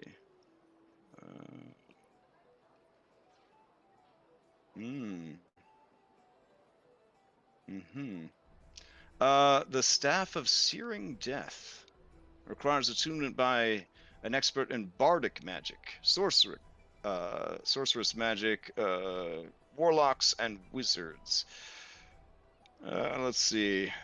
This staff brings the fury of lava to your spells. Has 3 charges, gains 1 per day. While holding this thing, you could use charges to 1 charge, increase a spell that deals fire damage by 1d6 damage, or use 3 charges to cast Fireball.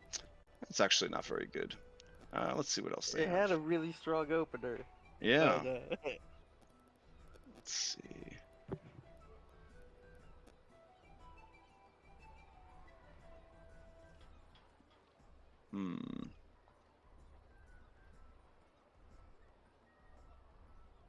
There's just not that many staves on the market. Most people that get a hold of them don't let them go.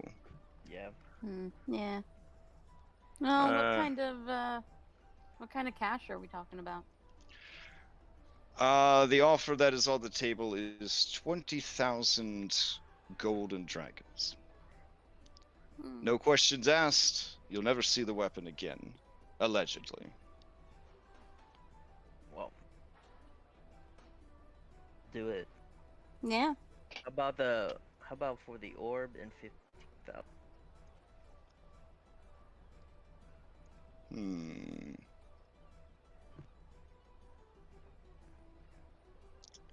I will speak with the client and get back to you. Does sound good? Assuming you're not in any sort of hurry. Okay. No. So yeah, time passes. They get back to you, and they are willing to go 14,000 gold and the orb. Yeah, I'm done. That sounds I'm good. okay with that. Yeah. All right. Can you post the details for the orb in Roll20 or Discord? Mm-hmm. You Is were it able to even a also dead ask zip? Afra to ask them about magical ammo. Oh yeah. Sorry, Garuda. I will mention that we do occasionally find ourselves in possession of certain illegal weaponry. Do you have magic ammunition that could be used by that weaponry? Also, there's Bullets. I'm +1 talking about bullets. Oh yeah. Totally. Skullport, guns for days. They can procure some magical firearms. Magical firearms are much more expensive to produce because they are super duper illegal. But they can make those available to you. The magical bullets are 50 gold each for +1. And they do not get to be reused, so that's a little pricey. Let's see. As far as the guns themselves, it is the listed cost of the gun plus an additional 2,000 gold to get a +1 magical version. I'm just fine with the bullets. I will buy. Sorry, give me 2 seconds. I think I'm 100 of it. Keeping in mind that a +1 ranged weapon makes all their ammunition do +1 hit and damage and become magical. Yeah, which one is? All right, I'm asking the crew. So over time, Would you're it- gonna Yeah. save money by just getting a magical gun. Now, the cool thing about magic ammo is it stacks with Yeah, the gun too. the gun too. Yeah. Um. So it's double the price of the gun plus 2,000. Is that how it goes? Yeah. The cost of the gun plus 2,000 will procure a +1 gun. Okay. Yeah. I would like to buy 2 magical pepper boxes, please.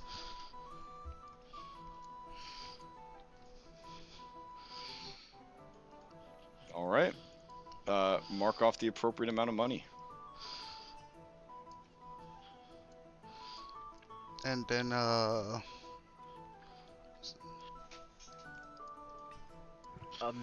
So like while we were here, I would have sent a and this would have been like in the beginning. We kind of like are time jumping a bit. yeah. Yeah. Okay. But like I would have sent like a sending to our ship, to like come and meet us here, and like I'd like to actually go up into the ship upgrades and get it upgraded while we're doing all this downtime. Gotcha. Okay. Hold on a second.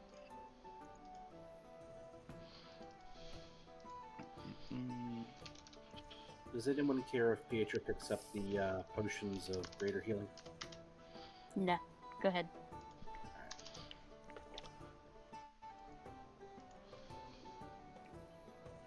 I'm gonna wait till we get back to Joaquin's for basic potions because they had that deal. He was also buy 20 magical bullets. Not 24. Grudo, remember that you have an extra 2,000 on top of the 5 that you were given. Yeah. I know that. Thank you. Good. I appreciate you. Okay. Just give me a second. I'm looking up a lot of different stuff right now. I mean, totally discuss amongst yourselves while I'm looking this stuff up. Don't let me stop you from doing that. Yo, no one wants that belt of dwarven kind. It's freaking nice. If I was playing specifically Jenna. Jenna would look pretty hot with a beard. I'm just saying. Nope. If like she's the only like any other character, I'd be like, that looks pretty good. I can't fit any more attunement on my character. Ditto. So yeah, that's why I was willing to give up the liar, is because that was giving up one attunement item for another. I'm gonna potentially pick up that Ion Stone of Reserve, but I want to see how I want to meet with Magical Tattoo person first. Yeah, you're right, Oh, I Peter. forgot about 24. magical tattoo person. It'd be 24 instead of 20. Do magical tattoos require attunement? Yes, they do. Son of a bee. Okay, so superior ship upgrades cost 15,000 gold and require 1 to 4 weeks of work to install. That's the base price. The more powerful ones, the more sought after ones cost more than that. So if you're budgeting for any kind of ship upgrades, that's what you're looking at. We're looking Teleportation for a teleportation circle. Okay.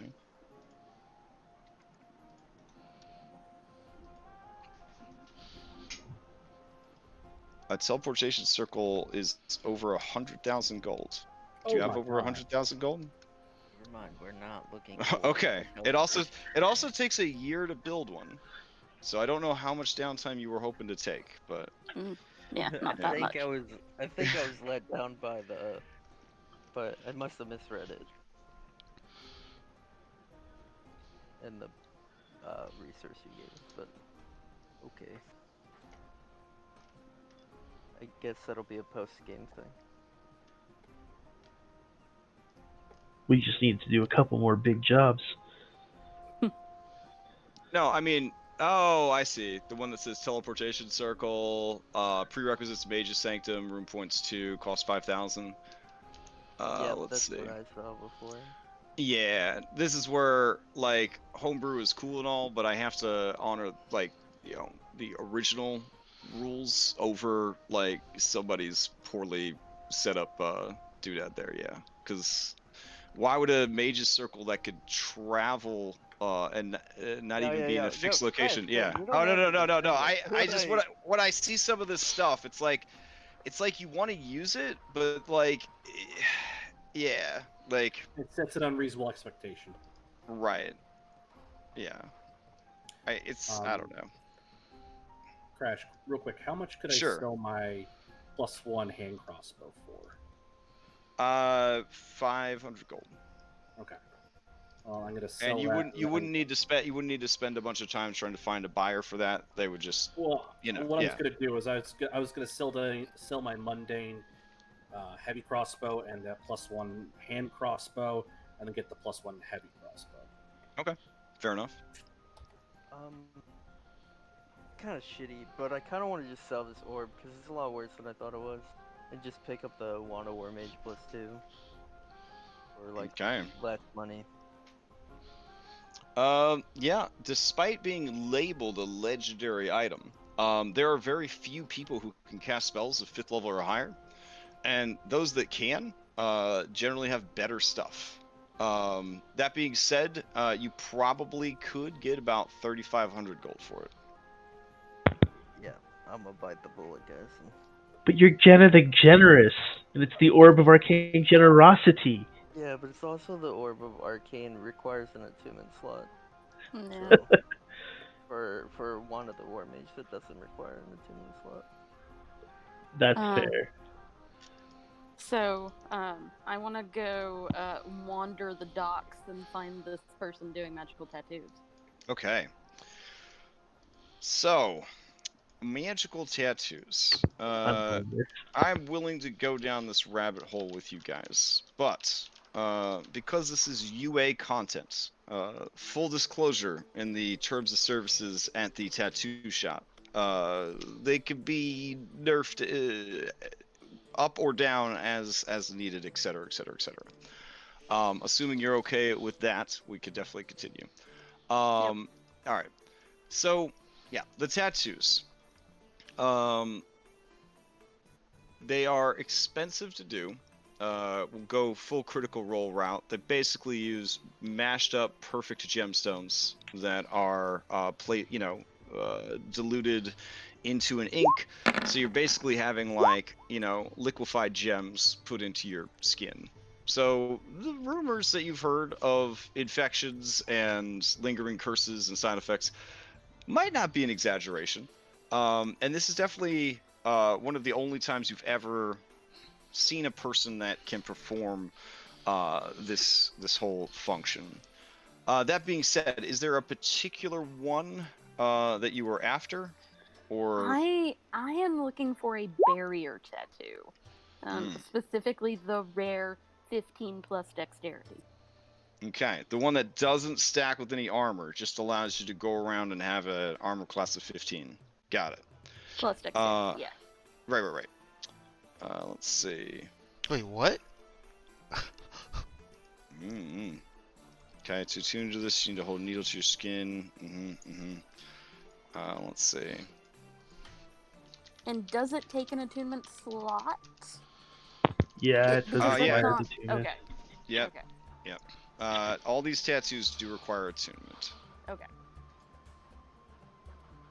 Plus this like thing with like all tattoos only take one attunement slot. That's crazy. No, I was each just gonna each do one the would each one would take its own attunement slot. That would be like, it wouldn't make any sense. Like, why would tattoos get to stack their attunement but regular magic items don't? Like, What? I don't know. That's one of the UA rules. Is like I could just be a tattooed fiend with like all of them, and it Well, counts Yeah, as one attunement. Well, it does like you're limited by the amount of body you have. It says that. I am casting enlarge on myself all of Yeah. the time. Yeah, it's so okay. So it's like cool. I'll get them really small. Question mark. I'll eat a lot of food to get more surface area. I mean, this is the kind of stuff that I had to grow up with in D&D, where like things were like super vague about everything.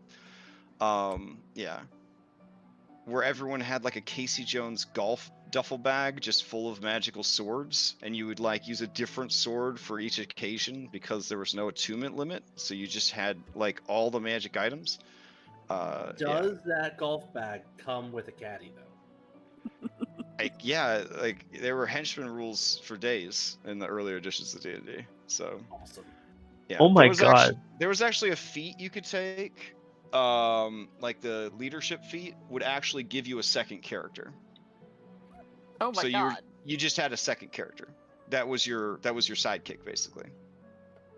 So, yeah. It was a different time. And that time is still here if you go on to DM's Guild and get all this crazy homebrew stuff that people are making. I will Let happily. me cross-reference the cost against a similar magical item, and then I will get back to you. Okay. On that note, I would be willing to pay like at least 300 GP for a Blood Fury tattoo. Are you making like a joke right now? Is that? Oh, Is it a I'm joke? making a funny. Okay. Yeah. It's the most insanely OP thing I've ever seen. Yeah, it really is. Okay. Okay, fine. 350 gold.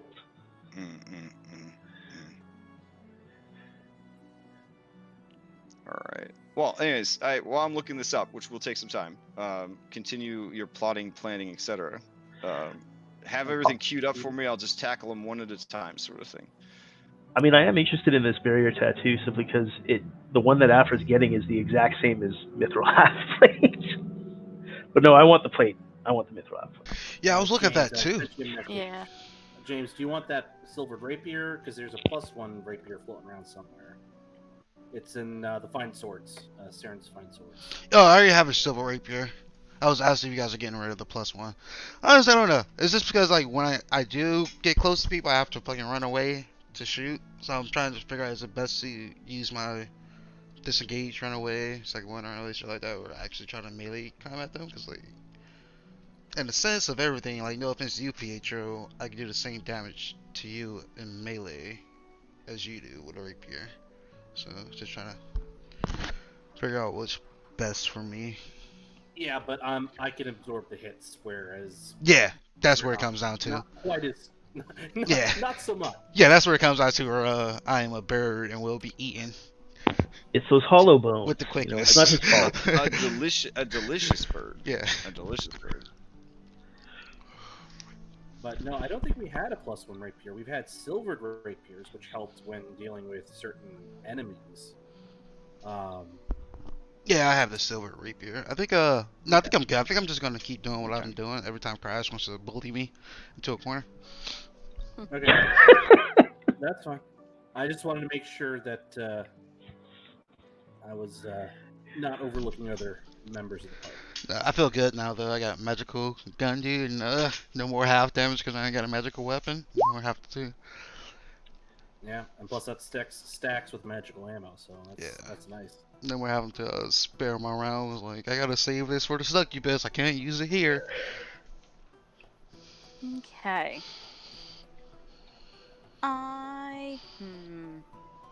I will pay the 7,000 gold for the barrier tattoo. All I'm right. okay with that. What does the barrier tattoo look like? Well, it is essentially it's going to be all along the right arm and up to the shoulder, a little bit over the shoulder, and it is essentially just it's like Elvis. scales. It's like a Bucky Barnes arm. So winter Oh. soldier arm. Yeah. Okay, so you have him do like some follower of Gond, like clockwork shit to make it look Yeah. like kind of, mechanical? Or are you going for like silvery scales that kind of interlock together? More like silvery scales. Okay, okay. How much for a non-magical tattoo that is modeled after the painting of Elvis? This Wait, what now? yeah, this woman, she is an ink wizard or Wujen, which is a thing in the Karatur setting. So they specialize in magical tattoos, bringing summoning creatures from their tattoos to fight for them in battle. Blah blah blah blah blah. It's a whole thing. It's super badass. Yeah, she could do regular tattoos, and she does. But mostly in her shop that's doing really well. She has her apprentices handle a lot of the non-magical work, or the lower cost stuff. Now this is a pretty high-end establishment, so like the cheapest tattoo work you could get is going to be 25 gold. But it goes all the way up in the non-magical range into the thousands of gold, and then of course in the magical range, it can be quite pricey. I'll wait So. to see what I need to pay for that mithril armor before I get this tattoo. Yeah. Okay. And then the only other thing I would potentially do is that ion stone of reserve that I kind of have my eye on at tirelessly turning wheel. I would see if they would perhaps trade the pearl of power plus some degree of cash to get that ion stone. So the problem you're running into here is ion stones are a collectible. Ion stones are from the earliest age of magic. And so people in the magical item collection game, like we discussed, like the rare sneaker thing before, like they carry a lot more weight. It's the same reason that like a Havard's haversack costs like thousands and thousands of gold, but like a bag of holding doesn't. Because a bag of holding you could get anywhere, but a Havard's haversack is like premium, right? So ion stones sort of carry that I guess that old world charm, that sophistication. They're a it's a status symbol. It's a status symbol for sure. I get that. No. Pearl of Power nowadays, they're kind of like a dime a dozen. I get that. That being said, they would take 3,000 off the cost of the Ion Stone if you were trading in the Pearl of Power. Okay. I'm gonna look over at Jenna and say I need some of that surge money. How much? 2,000. Yeah. Okay, I'll do that then. Trade in Pearl of Power for Ion Stone of Reserve. Plus 3,000 gold.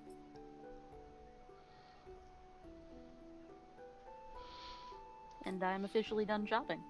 Okay. What are you planning to put in it? One of my spells. I got Misty Step now, so I might put a Misty Step in it and use it to run away when I need to. Could put a counter spell in it. That's true. You could put a counterspell in it, and then I could use it. That would be pretty good. It'll be our one. That'd be hella clutch. Be our one. Are you trying to get Mithril half plate? What was the enchantment you were trying to get on it? I mean, the +1 was like if it's possible, but Okay. I'm more interested in getting the plate itself. If Mm-hmm. the enchantment would take too much time, I mean, Jenna, are we getting a different ship upgrade that'll keep us here for weeks on end, or are we just not upgrading the ship because we can't get the teleportation circle? I mean, if there's anything else you guys want, but We I'm could kind of get more bummed out. cannons. I think we got In any enough case, cannons. unless got I can room get, for 16. Yeah. We Anyways, got- yeah, I'm not pushy on the +1. It's more of a if that's available, then great. But it's more the mithril that I'm looking for, so that I don't take disadvantage on my stealth checks. Hmm. Mm-hmm. Okay. Let's see. Mm-hmm. Mm-hmm. Okay. So they can get that for you, and they can get you a suit in under a week, but they're gonna want 3,200 gold for it. 3,200 gold for a +1 suit of mithril half plate. Ooh, Jenna, I'm gonna need $1,000 of that surge money. Take it. All right. Sorry, it was 3,200. Yes, 3,200. Paid. And then we've been here for about a week, you said, so I'm gonna take off the cost. I am staying at the Fancy Inn Okay. for this week. Oh, I already took that out of the party inventory. Oh, okay, awesome. I don't know if I get a discount because I'm not staying in a room. I'm staying in her room, but Well, it was just well, one let me night. know- let I me think know you if we get, Wow, like, a- wow. let me know if I we get, don't like, know a about all that. I rebate- mean, a one rebate night or is one something thing, for but it. moving in is kind of like, wow. Yeah. Yeah. Scales are good for one Yeah. night. Yeah. I think we need a series. We need a seduction montage. Yeah. This When you run into her like the following day, she is in full summer, no longer in winter, and she's pleasant to you. But any of the chemistry you felt the day before, it seems that it is not there. oh no, that's fine. It was the Yeah. winter appearance that was resonating with me. So if there's any other winter nights, then I'm in. But Right. Yeah, otherwise, Legend are weird. It's like 4 characters in one kind of deal. So, yeah. Okay. Let's see. God, I really want to splurge and just buy the robe of eyes, but I don't think I could get away without hiding the fact that it's bought entirely by the party inventory. should we check to see if there's any blah blah blah blah blah ship upgrades that we want to grab? Yeah, I mean, if you see any that appeal to you. Because I assume Yeah, we're gonna. definitely double check wow. prices with me on the ship upgrades, because some of them are as listed, but some of them, like the teleportation circle, yeah, it's ridiculous. So just let me know. Oh, that's cool. There's a lot of cool stuff. There was a lot of cool stuff that got rolled up. Well, no, it was like Dagger of Venom. I just sort of skipped over it now that I'm actually reading it. It's only like It's a one attack a dagger, day, though. Yeah. Well, it's a poisoning dagger, though. Yeah, but like we're level 9. Yeah, I know. It's just it's the It's art gonna be that did it saved for by me. It's like the most. art is cool. Question: does the pistols require attunement? No, they don't require to. They don't do anything special besides, let you shoot ghosts. Yep. Good. Yep. You hear that, ghost? A Birdman's coming for you. Oh yeah, things that you see during your week in well, it's probably going on like 13 or 14 days in Waterdeep. There is this giant statue of Hawkman. It looks remarkably like fucking Hawkman from DC Comics. And he is a construct, and he wanders around the city. He never steps on anybody. It's very impressive. He is yet another one of the incredible defenses that the city has available to it. That's pretty cool, Garuda. Like, you could be that one day. There's also this dope-ass sculpture right here that is a man so big that they built buildings on him as he comes towering out of the earth. So.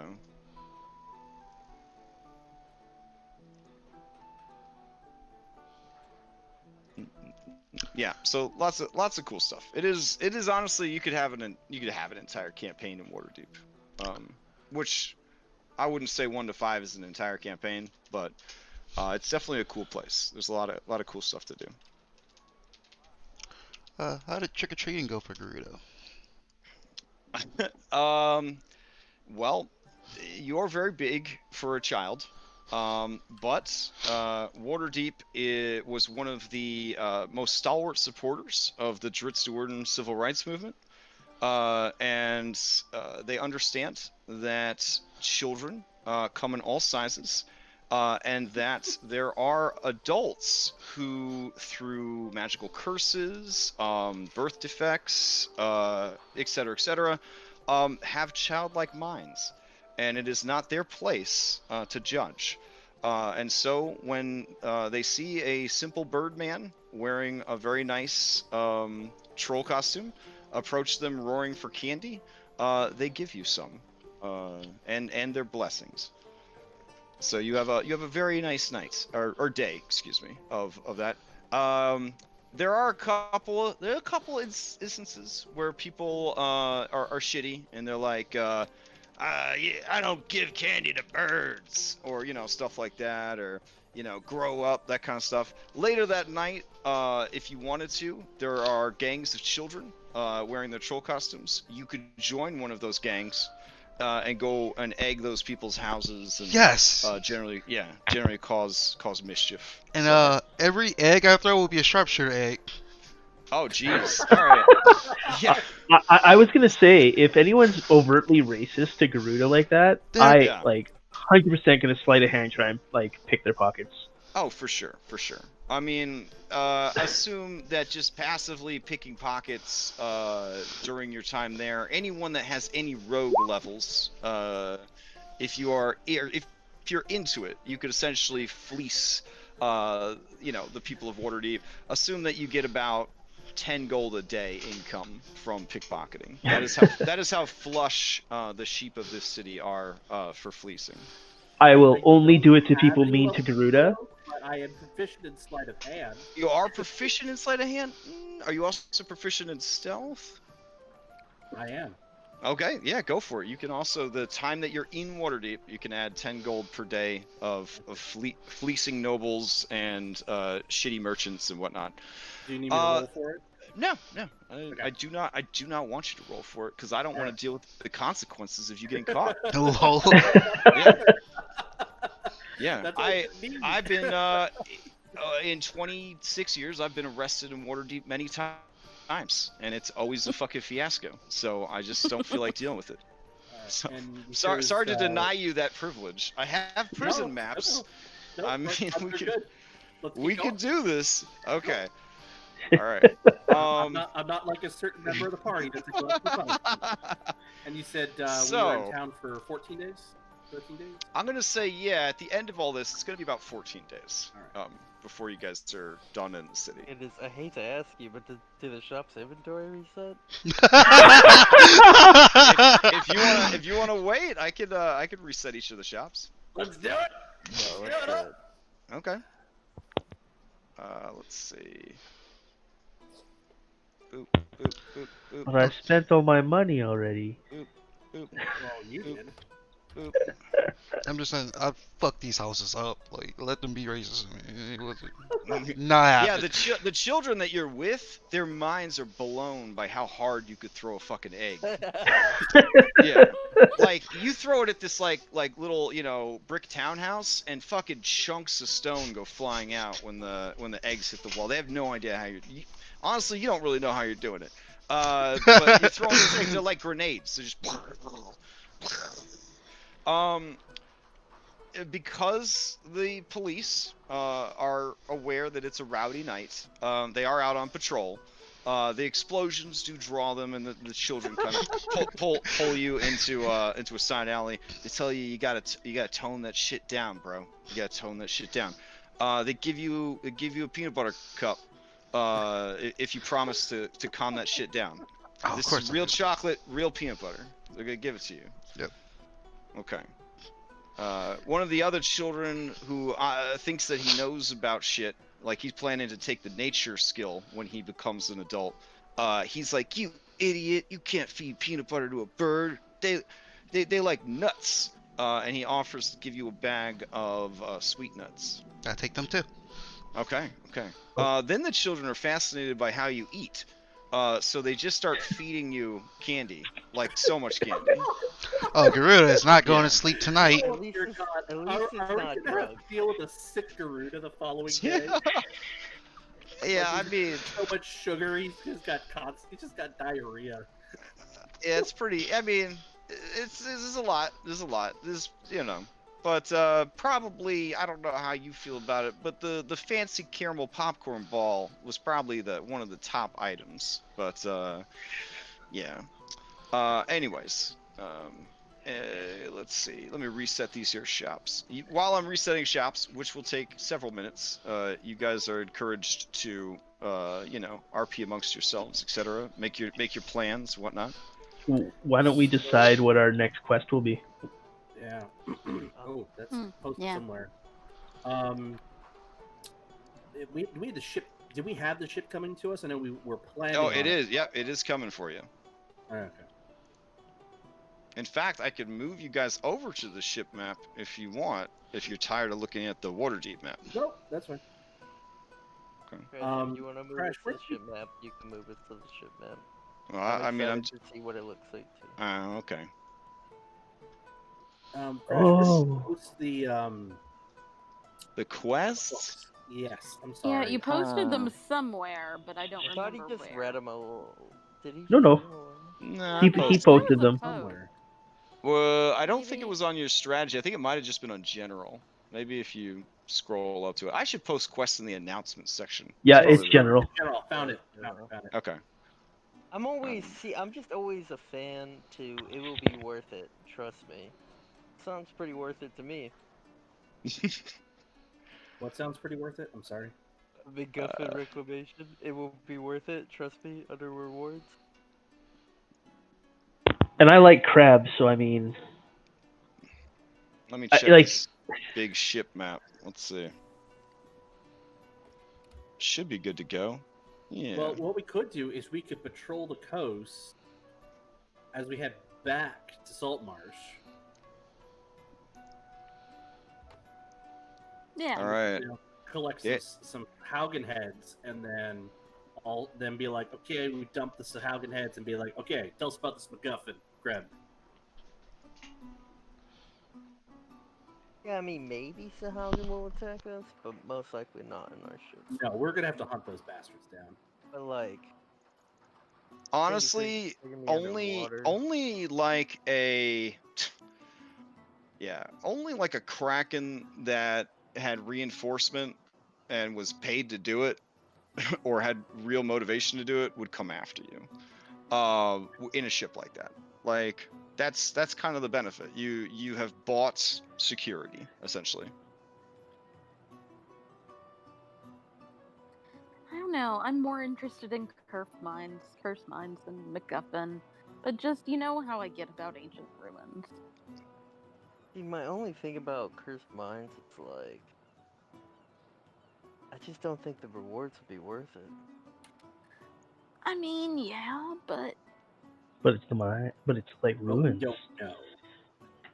Like some of these quests are offering like 500 gold. Like, I'm gonna be honest, guys, we're a little bit beyond 500 gold. I feel like at this point, I should point out that you guys have been playing D&D long enough that you should know that a lot of times the reward for the quest itself is irrelevant compared to the shit that you find on the quest. The loots Yeah, in the I'm just lost thinking of, dwarven like, ruins. Yeah, I'm just saying, like, what would attract Jenna's, attention? Well, Oh, also, MacGuffin for it sure. attracts pestering my Jenna attention. enough. Yeah, because it could be a situation where we're waiting to make sure that we're getting all the best stuff, and then Afra's sitting there next to you while you're at breakfast, like, can we go rob Oakum's stuff? Can we? Ha ha ha! Please! I want to steal his stuff. I really want to steal his stuff. I took another level of rogue, and I really want to do this. Oh, there's No. By all means, if everyone wants to do that, there's one missing quest though. democracy. What's that? Rampage on your slavers?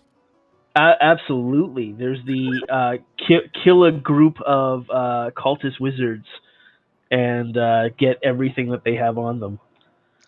I wouldn't really say that they're cultists. Oh man. Yeah. So, And I mean, that could go very poorly, depending on how skilled they are. Oh, you stick them with the dagger enough times, they eventually go down. that's true for anything. You could kill a Kraken with a dagger. It'd take you a long fucking time, but you could do it. Yeah, Not I like mean, a trying to normal run dagger, after- something that actually has like old timey what is it, damage threshold, then no, you actually couldn't kill it with a dagger. So, Oh, No. okay, never mind. yeah. I'm talking. I got a Most things in crimson dagger. 5e don't have a damage threshold. Ships have a damage threshold, but there are monsters that are so strong that they have a damage threshold, which means they ignore any damage under a certain amount. Okay. Yeah. So Misspoke yeah, horribly. like legit kaiju monsters, like would have a damage threshold. Like they just wouldn't be damaged by an attack that didn't deal at least X amount of damage. Hence the reason a big ass kaiju monster or an old ass dragon or something like that could just ravage a village and not be taken down by 100 archers essentially. Yeah. I say we do some patrolling, see if we can, stir up some shit, and then maybe do the curse mines or Oakum's research when we get back to land.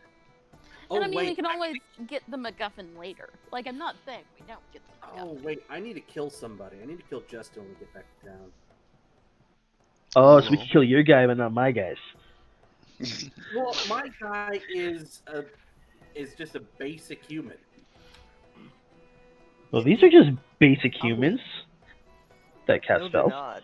They're Actually, not. They're not. Yeah, They're also in a group and well guarded, from what we heard of. Yeah, Just heavy stay away armor. from them.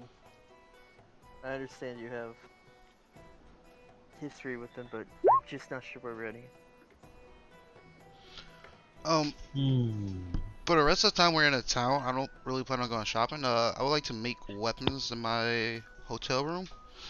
Okay. Which I will sell back when we get to Saltmarsh. So. Oh, that's right. There was the guy that approached you about. Yeah. Make us weapons, Garuda. Alright, let's see. Ooh, make us fireballs.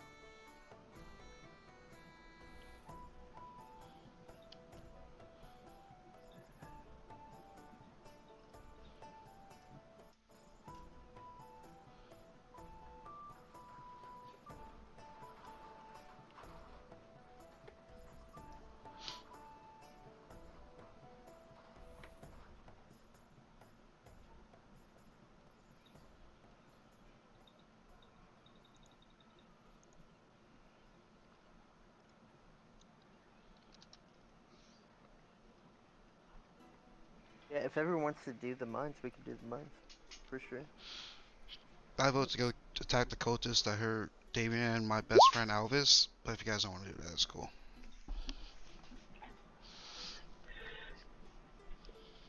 I mean, as long as it's kind of a not yet situation, then that's fine.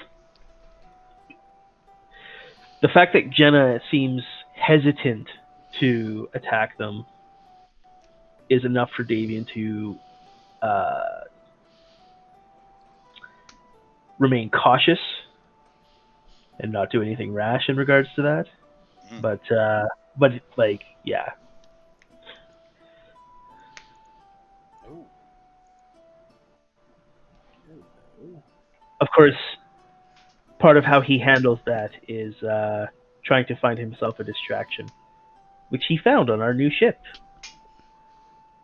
What? There's a pretty pirate lady.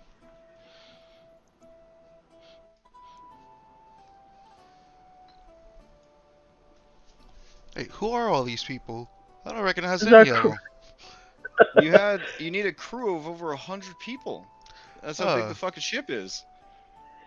Yeah, and that attitude is why we're not even gonna bother giving them names and shit.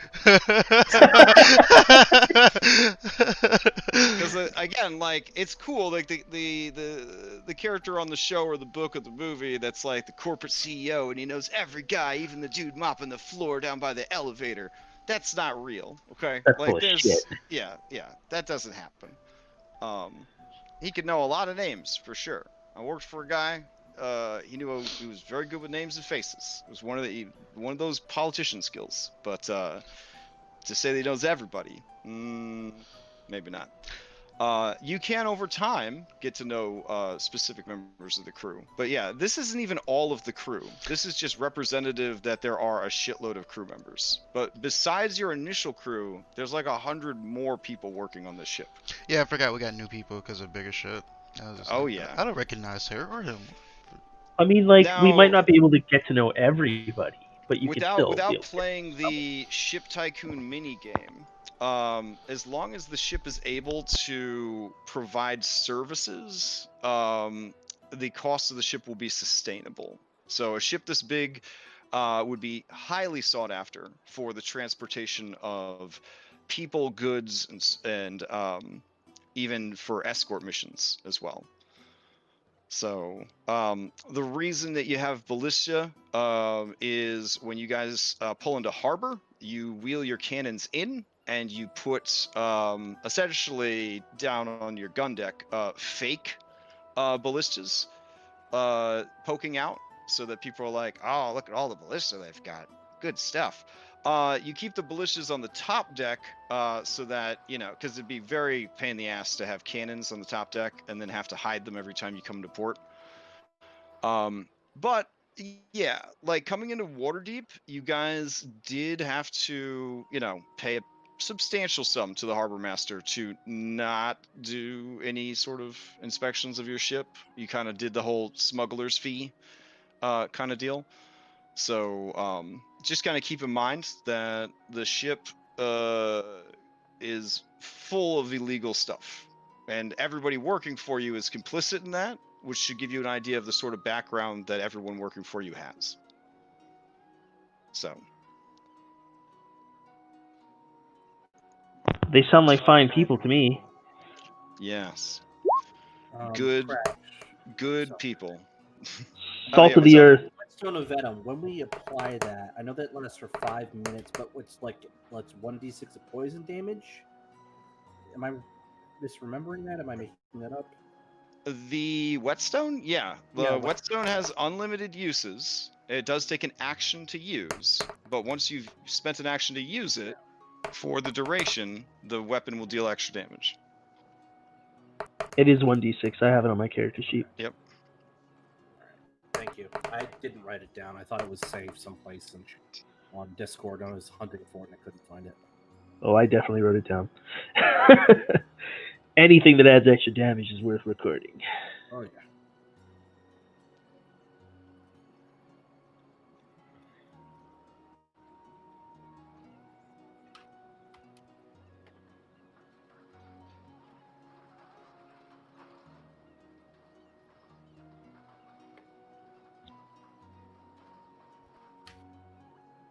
What if we did the ruins and the MacGuffin? Hey, we can do whatever you guys want. By ruins, do you mean mines? Well, yeah, but if you look, the description says that they uncovered dwarven ruins, and that's what we're actually like supposed to be searching through.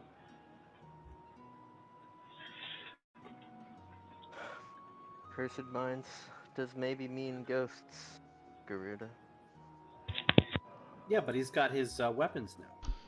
Plus the bandages. No one can. I can't hear shit. I'll be good. I Yeah, but love. if they touch you, they could eat you to death. Yeah, no, I don't like ghosts. I don't want to go to nowhere with ghosts. Oh, But they if don't you even have guys, to touch him. He just has to see him. you guys tell Garuda's there's a ghost there, he's gonna say no.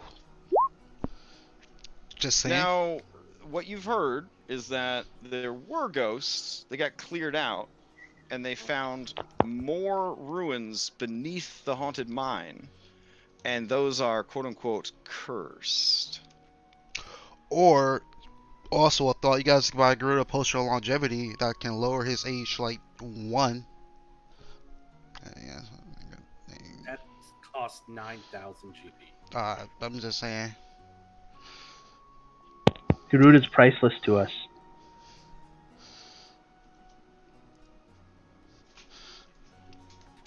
Okay. That was just a thought. I was just putting it out there. We don't have to.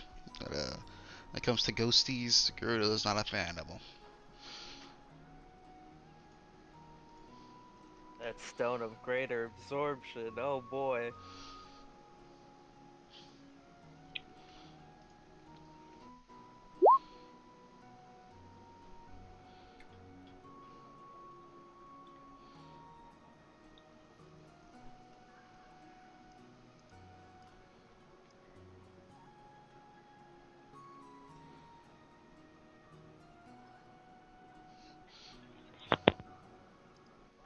I like how MacGuffin just rewards. It'll be worth it. Trust me. If it was anyone other than Kreb, I'd be like, no. But it's Kreb. We trust Kreb, don't we? Well, as far as we He's can a- draw. He's always been good to us. I mean, he's been good to us, but we've never given him a reason or opportunity to. Aha! That's the key word there. Opportunity.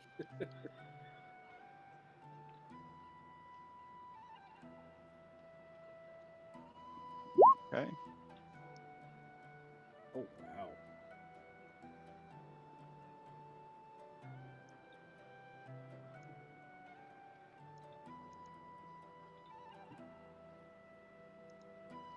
Hey Afro, are you ditching your armor now that you have your tattoo?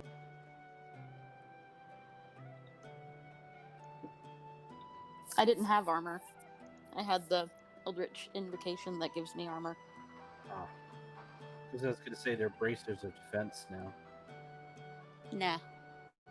I don't think the bracers of defense can stack with the tattoo. Yeah, it's one it of those reads. 5e armor things. So if you were a monk, if you were a barbarian, if you were a turtle, yeah, all that jazz. But if you were a fucking warforged, apparently that +1 from warforged stacks with anything. So That's a little. assuming, I think they do have to be wearing some kind of armor though to get it to work. But yeah, it also stacks with protection fighting style. So it's pretty crazy. Yeah. Yeah, it's real unbound. Yeah. There's a couple more gloves of thievery if we wanted to secure more. Yeah, I saw them, but I just can't afford them, and it doesn't make sense if we've already got a pair because we can sort of toss those around. You know what I'm saying? There's another cloak of protection if anyone doesn't have one. Yeah, I might take that.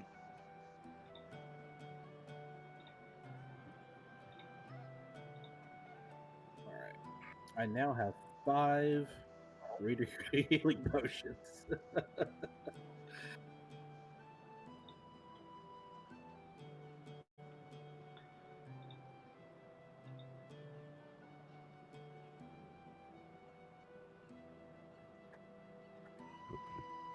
Wand of Fear.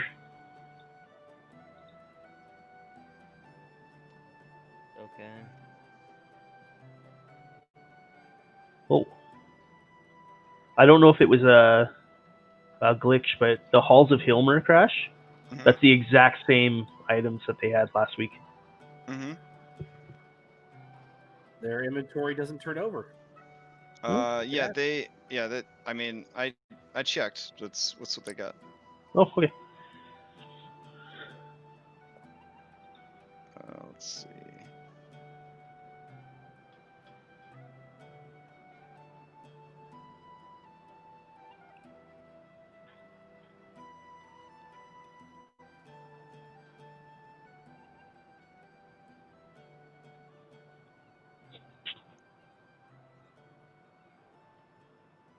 Got anyone benefit from the Stone of Agility? The what of agility? Iron Stone of Agility. Oh, What shop is that in? Hallenberg's Loots. Increases your dex score by 2. I could definitely, except for the fact that it requires attunement. I mean, if I was willing to be stupid, +2 dex would actually be pretty friggin' amazing on this character, but my intelligence would drop from 19 to 8, so no. All right, I think that is all the shops updated. Actually,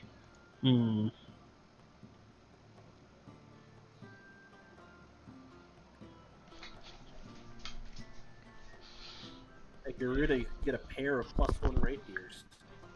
And here, Jenna, they know you want this teleportation circle, so they did start work on it, but it's taking a while. Actually, this is the source of your ship's magical reinforcements. Essentially, this is the kind of stuff that would just keep you, some rando ass cleric from sinking your ship with a fucking control water spell. So yeah.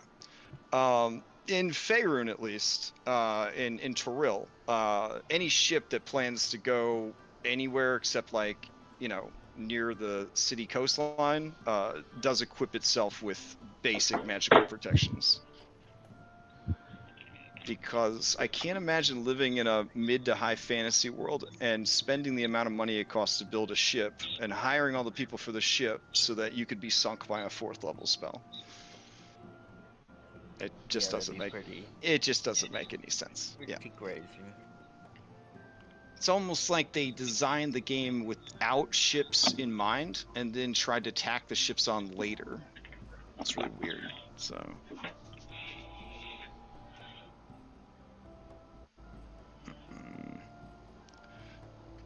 all right. Let me update your calendar accordingly.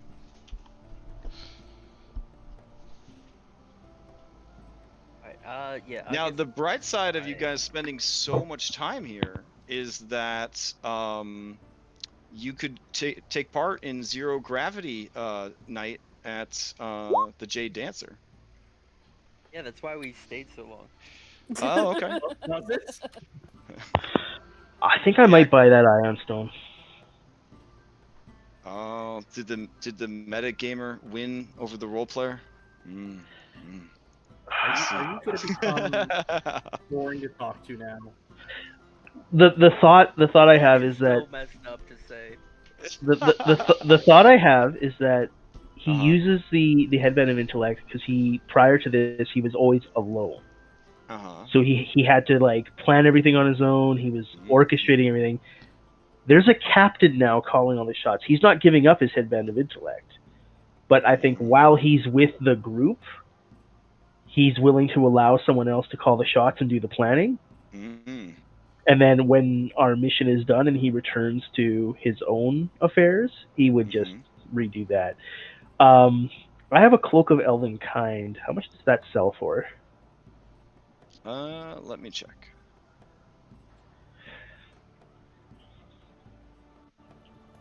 Because in this group, he has definitely not been the one calling the shots or making the plans. That's true, but do you want to ditch your Cloak of Elvenkind? The Cloak of Elvenkind, absolutely. I don't have that attuned right now. I haven't had it attuned for weeks. Cloak of Elvenkind is not particularly rare item in Waterdeep, especially. So there's some market saturation there, but you could probably try to, if you didn't want to spend another 10 days trying to move it, and you just wanted No. to get rid of it, yeah, they'd give you 2,000 for it. 2,000. Jenna, do we have 1,000 in the party fund for the rest of that ion stone? You feel like if you spent 10 days trying to sell it yourself, you could get more money, but not much more money. Yeah. Yeah, you could have. All right. I'll sell the Cloak of Elvenkind for 2,000. And then take 1,000 from the party fund, and I'll buy that ion stone. Okay, who had the ion stone so I could update it? That was the Kalimbar, Lutes and Loot, and Harps, right? Harps, yeah. Yep. Okay. Ion stone of agility.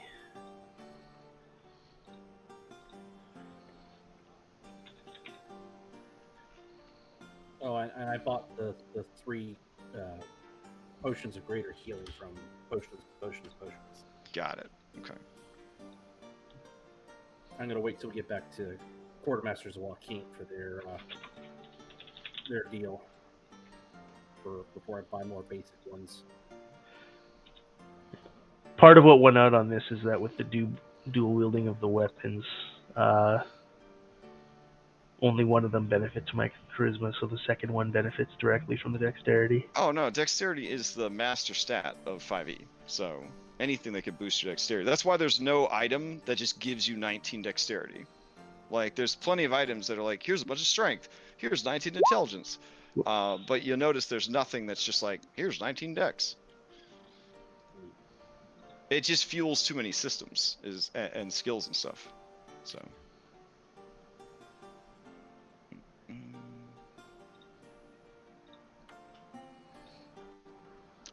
Now, what I'm learning is if you want to be big and strong, you literally need to pick one of the classes with like great build and be strong, and then you could do some bananas stuff. Like, because the whole like you can move and lift stuff, blah blah blah, one size category large, it adds up real quick.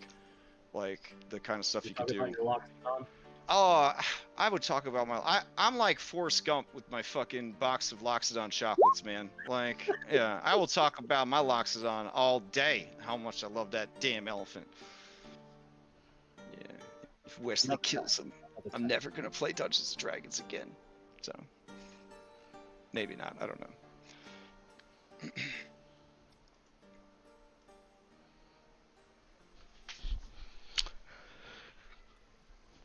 Yeah. Aw, I'm just reading your general about Dragon Heist. That's super sad. So, I had a blast. I had a good DM and a good experience with Dragon Heist. When I read Dragon Heist after I finished it as a player, I was like, holy shit, this would have been really hard to run, which made me more impressed with how it was run, because it is a poorly written adventure. Yeah, unfortunately the DM that ran me, he has, let's put it this way, he ridicules me when I say that if we're about to do a game or something on short notice, and I say like, oh no, I can't do tomorrow, like I need some prep time. Yeah. And he's like, prep time? And I'm like, yeah, that's why I DM all our games and you don't anymore. Yeah. You hear that, buddy? I'm gonna send you the stream so you can hear these words documented for the world to hear, you bad dungeon master. All right, so what would you like to do now? Purchase some property, retire in Waterdeep, make a bunch of money off your ship, buy some more ships, start a shipping company? I mean, you know, assuming something terrible is looming on the campaign calendar, should be fine for a little while. I kind of got a quick question. How many guns can I make during this time? You're in Waterdeep? Let's see.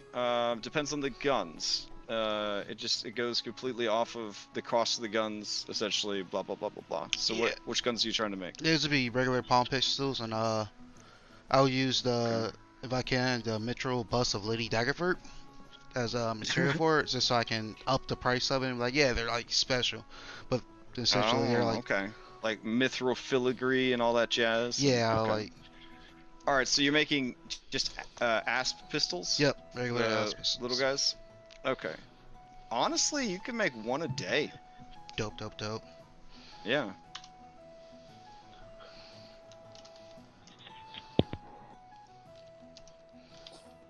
So whatever, 10 days, right?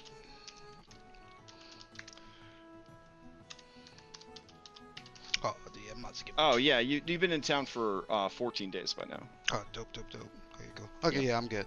Now I'm about to. When we get back Okay. to Saltmarsh, after I'm gonna need your help.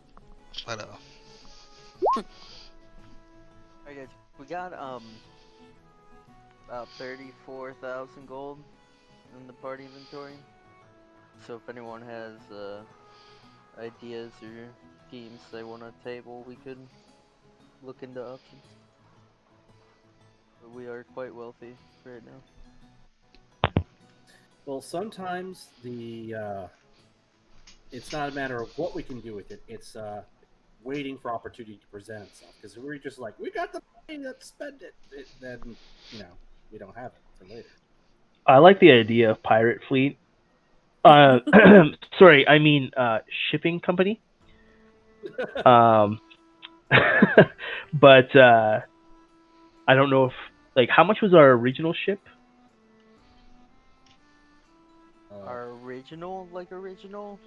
Yeah, like the 10,000 was it? Yeah, I think it might have been worth around 10 or Because 15. the one we managed to, the hobgoblin ship, the one we managed to steal. The average was basic bitch, yeah, the average basic bitch sloop, which is the ship most often portrayed in pirate movies and video games and whatnot, is 10,000 gold. Is the general market value though. That's without any like upgrades, anything like that. That's just a standard basic bitch pirate ship. And then going up in size and value, it just gets more and more expensive as they get bigger and bigger.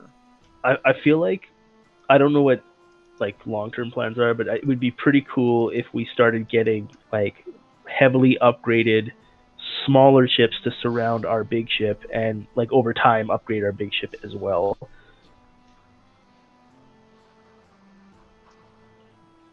Yeah, I I mean, mean, I kind of think we could just hang on to the money for right now.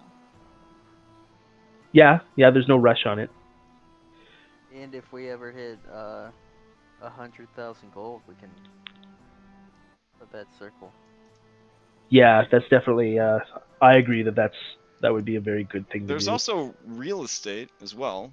You could purchase land or property, and then do stuff with that as well.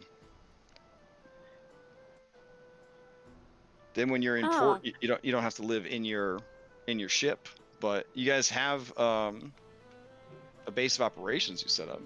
So Yeah, I don't know if you wanted to check in on your base of operations or if you wanted to head back to Saltmarsh. It would be a good idea potentially to like see about maybe upgrading our island. Yeah. Yeah. I mean, when I think about it, I just want to put a teleportation circle there. So, Yeah, I mean, it would be, I guess, maybe. So that we would need be cheaper? 200,000 gold. We got to get one on our island.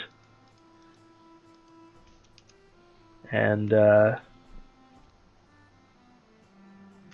Yeah, one boat. So, but for right now, are we going to work or are we going to visit our island?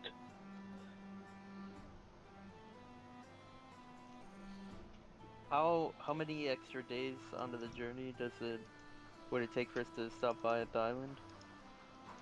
You would be going past Saltmarsh, and then like basically coming back to it. So it would add several days extra travel.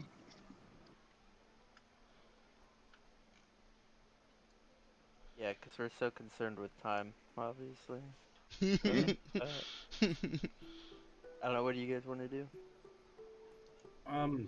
I would like to sail back to Saltmarsh and sail along the coast, see if we can't spook some Sahaugen. Sure. And then let's do something either go to Crab or we go explore the ruins. That is what I would like to do. Yeah, once we get to Saltmarsh, we can technically send our ship to the island to check things out while we do the quests. Alright. I guess we're going to Saltmarsh. Okay. Your last day in the city of Waterdeep. You are approached, Jenna the Generous, in the streets, in the open, in the busy, crowded streets of Waterdeep, by some bald, red-robed wizards. There are 3 of them, and they are with 4 armored guards. The people on the street are definitely giving them a wide berth, and their passage has been noted by nearby guards, and you do see a Griffin Knight has sort of perched on the rooftops. Part of why the taxes are so high, always having to fix these fucking rooftops, to watch what is transpiring down below. Are the rest of us with her, or is she? Yeah. That is, you guys tell me. After all this time in town, are you still all traveling together, or would Jenna be by herself? Who, like, realistically, after 14 days, 15 days in town, who would be with Jenna as she's making her way through the city or not? I probably would be. Okay. If it's the last day that we're in town, I think we'd probably be regrouped. Yeah, because I feel like for some of the shopping, we would have gotten bored and done stuff that was more interesting. It's like the child doesn't want to go to the bookstore if the toy store is right next there. So, Okay. just sort of using that analogy. But I mean, if it's the last day, then we're probably traveling together. I think. All right.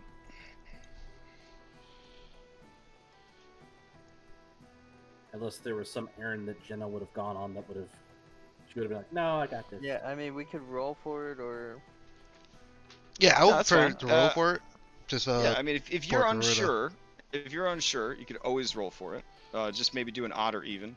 Alright, But I don't care one way or the other. If you feel like your character would be there, then they're there. It's Garuda's there even he's not. Okay, he's there. All right. yeah. So roll if it's odd you're with. If you would want to do it. Yeah, so Garuda's there. Oh, Davian's there. Okay. Yeah. So, the lead of the 3 wizrobes, one of them very spooky. I guess they're all kind of spooky. Yeah. One of them approaches you and says, "Well, if it isn't Jenna the Generous, the great privateer captain out of Saltmarsh, it is an honor to finally meet you." Yeah, Jenna's just gonna kind of look at her and. What is it you want with me? What indeed? I don't suppose you're interested in sitting down for a meal, dropping this charade, and speaking plainly. I would not want to air your business so publicly. But I have no qualms about doing so.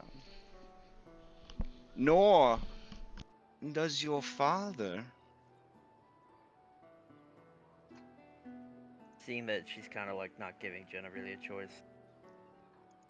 We'll go with you, but be quick about it. Excellent, excellent. There's a cafe just around the corner. They specialize in Thayan cuisine. It would be nice to have some monkey brains this far from home, don't you think? Jenna just doesn't really say anything. She just kind of follows her. Okay. Does anyone else follow, or do they just kind of? Yep. Oh yeah. Yeah. We'll fall into line behind Jenna, making it very clear whose allegiance we have. And Gorilla just wait for a signal to shoot this bitch. Middle of town. Do not give a fuck. Give a signal. Okay. Yeah, so the Griffin Knight does that whole like cop tailing you thing where they're not really doing any kind of effort to not, be tailing you, as they sort of like fly from rooftop to rooftop kind of thing. Occasionally staying aloft when there's not a sturdy enough roof to stand on. And you do notice, those of you who are inquisitive or perceptive, that guards are definitely keeping track of this group and of you guys now that you're with this group. Yeah, you do find a place to settle in. The smells coming from inside are very exotic. The cuisine here is definitely spicy and not of this region. Um, the staff, upon seeing these wizards, becomes visibly frightened, but also uh, kind of immediately raises the customer service value. So it's a combination of like fear and respect. The armored guards simply stand at attention. The way they carry themselves, it is almost as if they are not alive. So as the food is kind of um, being explained and all that kind of stuff, it's like a tapas type restaurant. So that's a whole thing you're gonna have to deal with. It's like a tapas thing. You got to share your food. I just hate that so much. Anyways, um, they request a private room. Are you guys okay with this?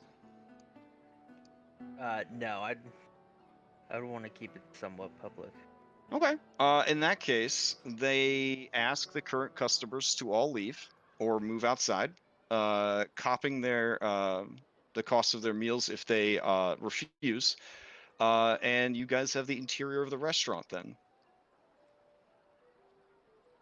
I'm gonna roll It my eyes. is Like, it really? is it is startling because it was very busy when you guys showed up. Is there like a counter? Is it kind of like a diner setup, or is it more of a sit Oh down? no. It's definitely a more fancy sit down affair. There's no chairs. You're actually sitting on plush cushions. Crisscross applesauce, if you are so inclined. And the food is brought out. The tabletop has like a spinning feature, right? So there's like a tiered table, and then you could spin the table to access the different foods, and then bring it to the lower tier, which is where your plate would be located. Again, the seasonings, and the smells come off the food are very, very spicy. All right, so they order an eclectic variety of strange and unique foods, and yeah, they, as a sign of good faith, they eat first and they drink first. Yeah, I'm just kind of waiting for them to get to their point. Not really partaking. Oh, Um, okay. Is anyone eating any of the food, or? Nope. I mean, I would eat. Pietro is standing off to the side with his back against a wall, just sort of looking at the armed goons. Mm. I would kind of look at everybody like, dude, free food. I would eat. Gorilla's eating his candy. Do you have any left? I would assume so. With trick or treat, dude. You don't eat all your trick or treat candy, and oh, it has been like 14 days though. Oh wait, no, your candy would still be good, but no, the children fed a bunch of their candy too, so Yeah. you'd still have a I bit of yours. assume, Yeah, might have some candy left. That's what I would eat though.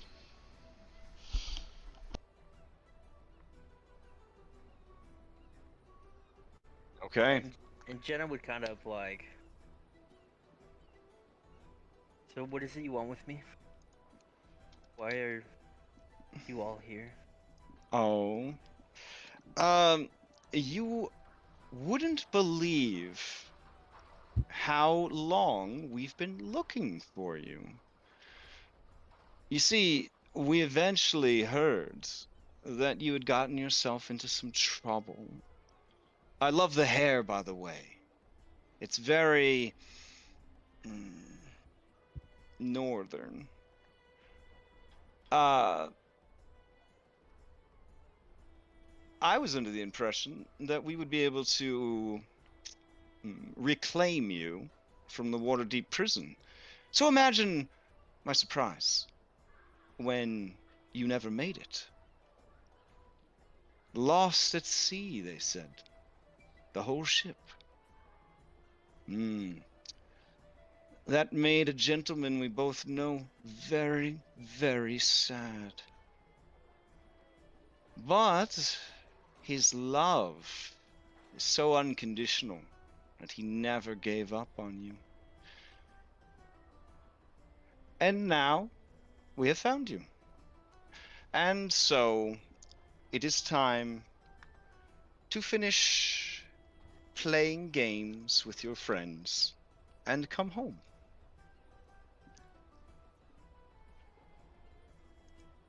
Yeah, I don't think that's gonna happen. I left Oh. for a reason. Whatever reason you had, I'm sure no one cares. You have an obligation to your family and to your country. Your mind and bloodline are too powerful to be wasted on such frivolous and selfish activities. Now, we have had Kelidek keeping an eye on you all this time, and he has reported that your growth is exponential. It pleases your father very much. Add to the fact that you seem to have replaced the assets you took with you. I'm sure the punishment for your misdeeds will be reduced substantially.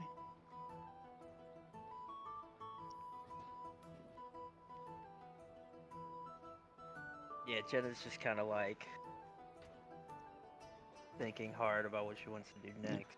I mean, don't get us wrong. You can, we'll give you a few days to put your affairs in order. And if you want any of your slaves or servants or whatever these are, you can bring them with you back home.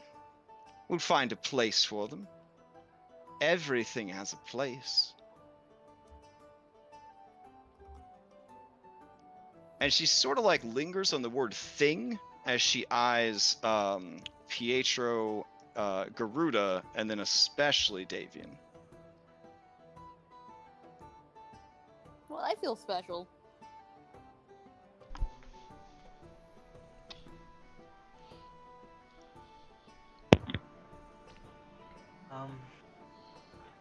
Yeah, taking a moment until she talks. All right. Give me a few days, and I'll meet you by the river gate at dawn.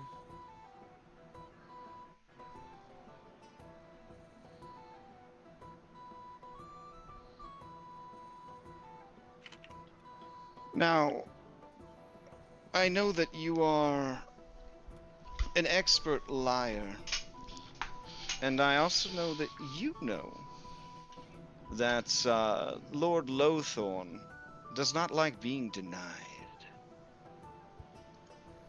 If you continue on this path, there will be punishments. There will be consequences. You're safe here in the city of Waterdeep. Perhaps you should just stay here. A beautiful fish in a large, filthy aquarium. But as soon as you leave, if you do not leave with us, the lives of those you pretend not to care about are forfeit. And you know that we have the power to make these promises a reality.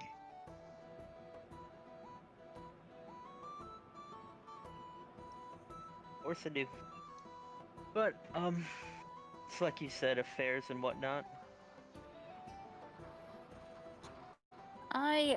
Crash, if I could, I would Sure. like to, um, incite them to see how much I would get fucked up if I just decided to kill them. Oof. Okay, yeah, hop into secret chat. Okay. Okay.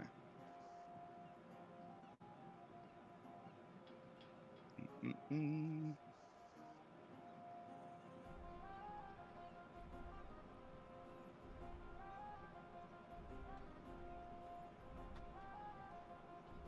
Hey guys.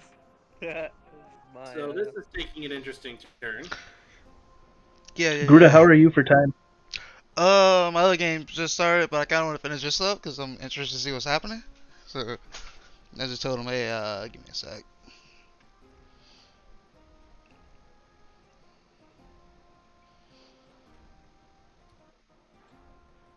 It looks like we might have got a new person on my other group. I'm not,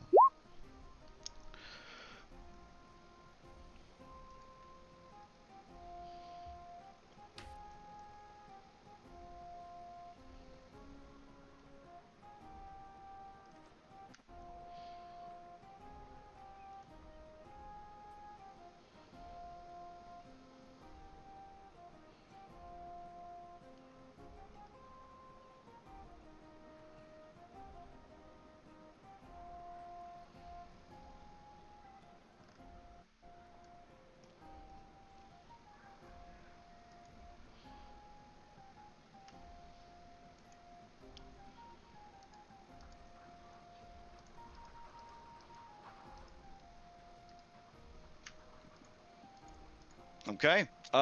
So as the meal finishes, they pay for it, you know, because it's the least they could do. And then they say, "So where should we meet you, and how much time do you need?" Davian's looking at Afra to see if any signal is coming. I would just look over at Jenna and kind of make up some shit about how well we do need to wait on that commission you were talking about. I'm sure once that's done, we'd have plenty of time. I think it's what, 3 days? give us a week. I'll meet you right back here. A week is an awfully long time. I don't I've had suppose my you would hand. be. Yeah. Would you be opposed to me leaving something with you to keep an eye on you? Of course I would. Uh, privacy and whatnot. I don't want Um, everything I've been doing to be out in the open. I'm I sure mean, you'll understand. I'm sure you understand that everything that you do now that we know you're alive has been out in the open.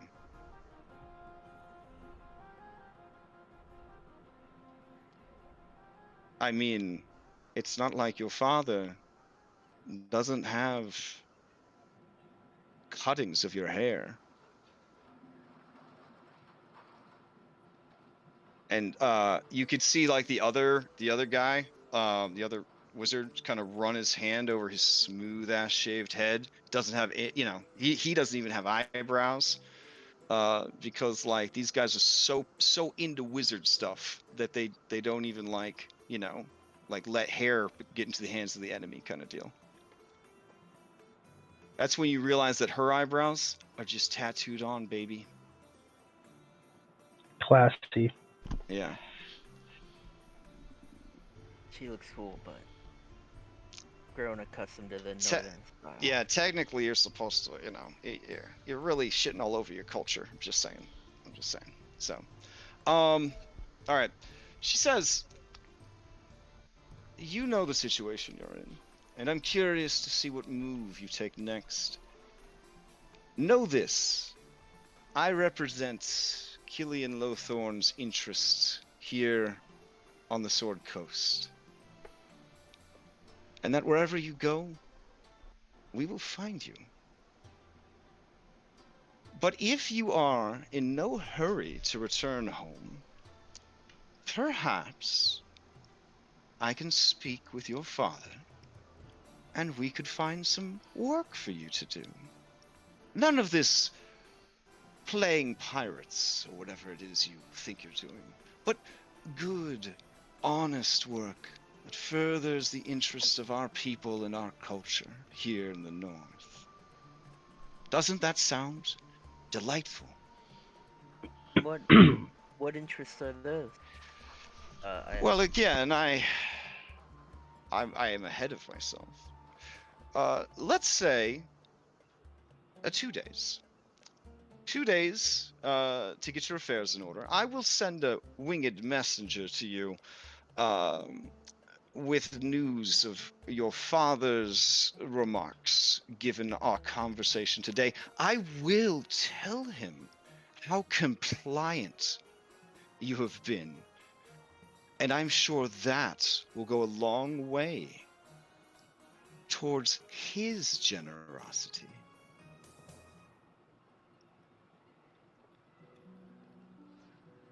Very well. Until then. And Jenna just kind of Until then. skirts on out of there. All right. Rather uncomfortable.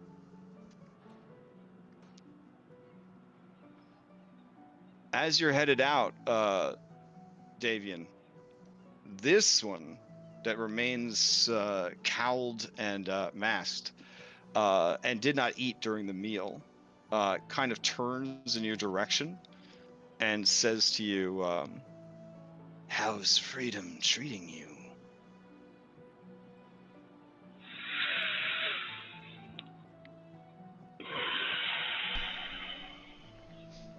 Davian, like, instinctively almost draws the dagger, like, does that whole half full of the sheath before he catches himself.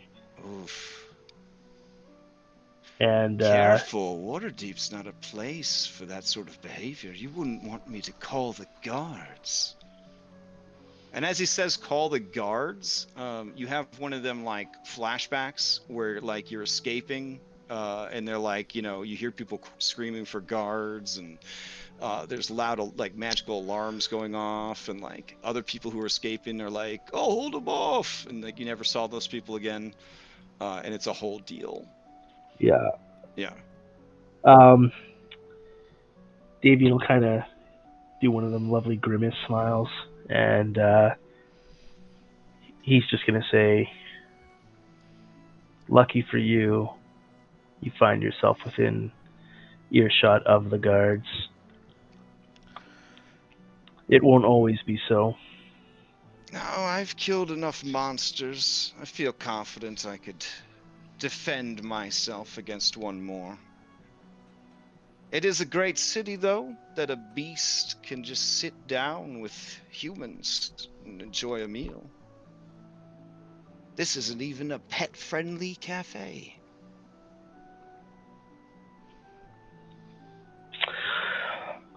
Warning glare at Davian. You should probably run along, Hound. Your master is leaving, with her tail between her legs. This one, the lady, she kind of raises a hand at this, and this dude starts choking a little bit. It's totally force choking him. They're just Sith. They're the Sith of Dungeons and Dragons. And then she looks at you and says, are there any others we should know about? You'll know them when they strike out at you. Like Not before. mosquitoes. We'll feel their gentle pricks before we squash them. Very sad. Yeah. We shall see. Afra snorts when she says pricks. Like tries not to, but can't help. Oh, she was definitely referencing that they would have like little penises, and that it was she would feel them. She would feel their little penises. That was not a yeah. That was Clearly Clearly has not seen Elvis's portrait. Yeah. Alright, I kinda gotta go. Oh yeah, we're okay. So, on that note, you guys got a little bit some backstory stuff there. All right, you want me to leave you on the start page where you can see the map, or your ship so that you could revel in your incredibly expensive purchase? Either or. Okay. Oh, Crash, Pietro would have shoulder checked one of the guards on the way out, just as like a fuck you move. Sure. It makes a hollow sound when you hit the armor. Alright, guys, talk to you next week, sorry. I got a All bell. right, Hey, later, bye. dude. Yeah, go play Pokemans. Go on. Get out.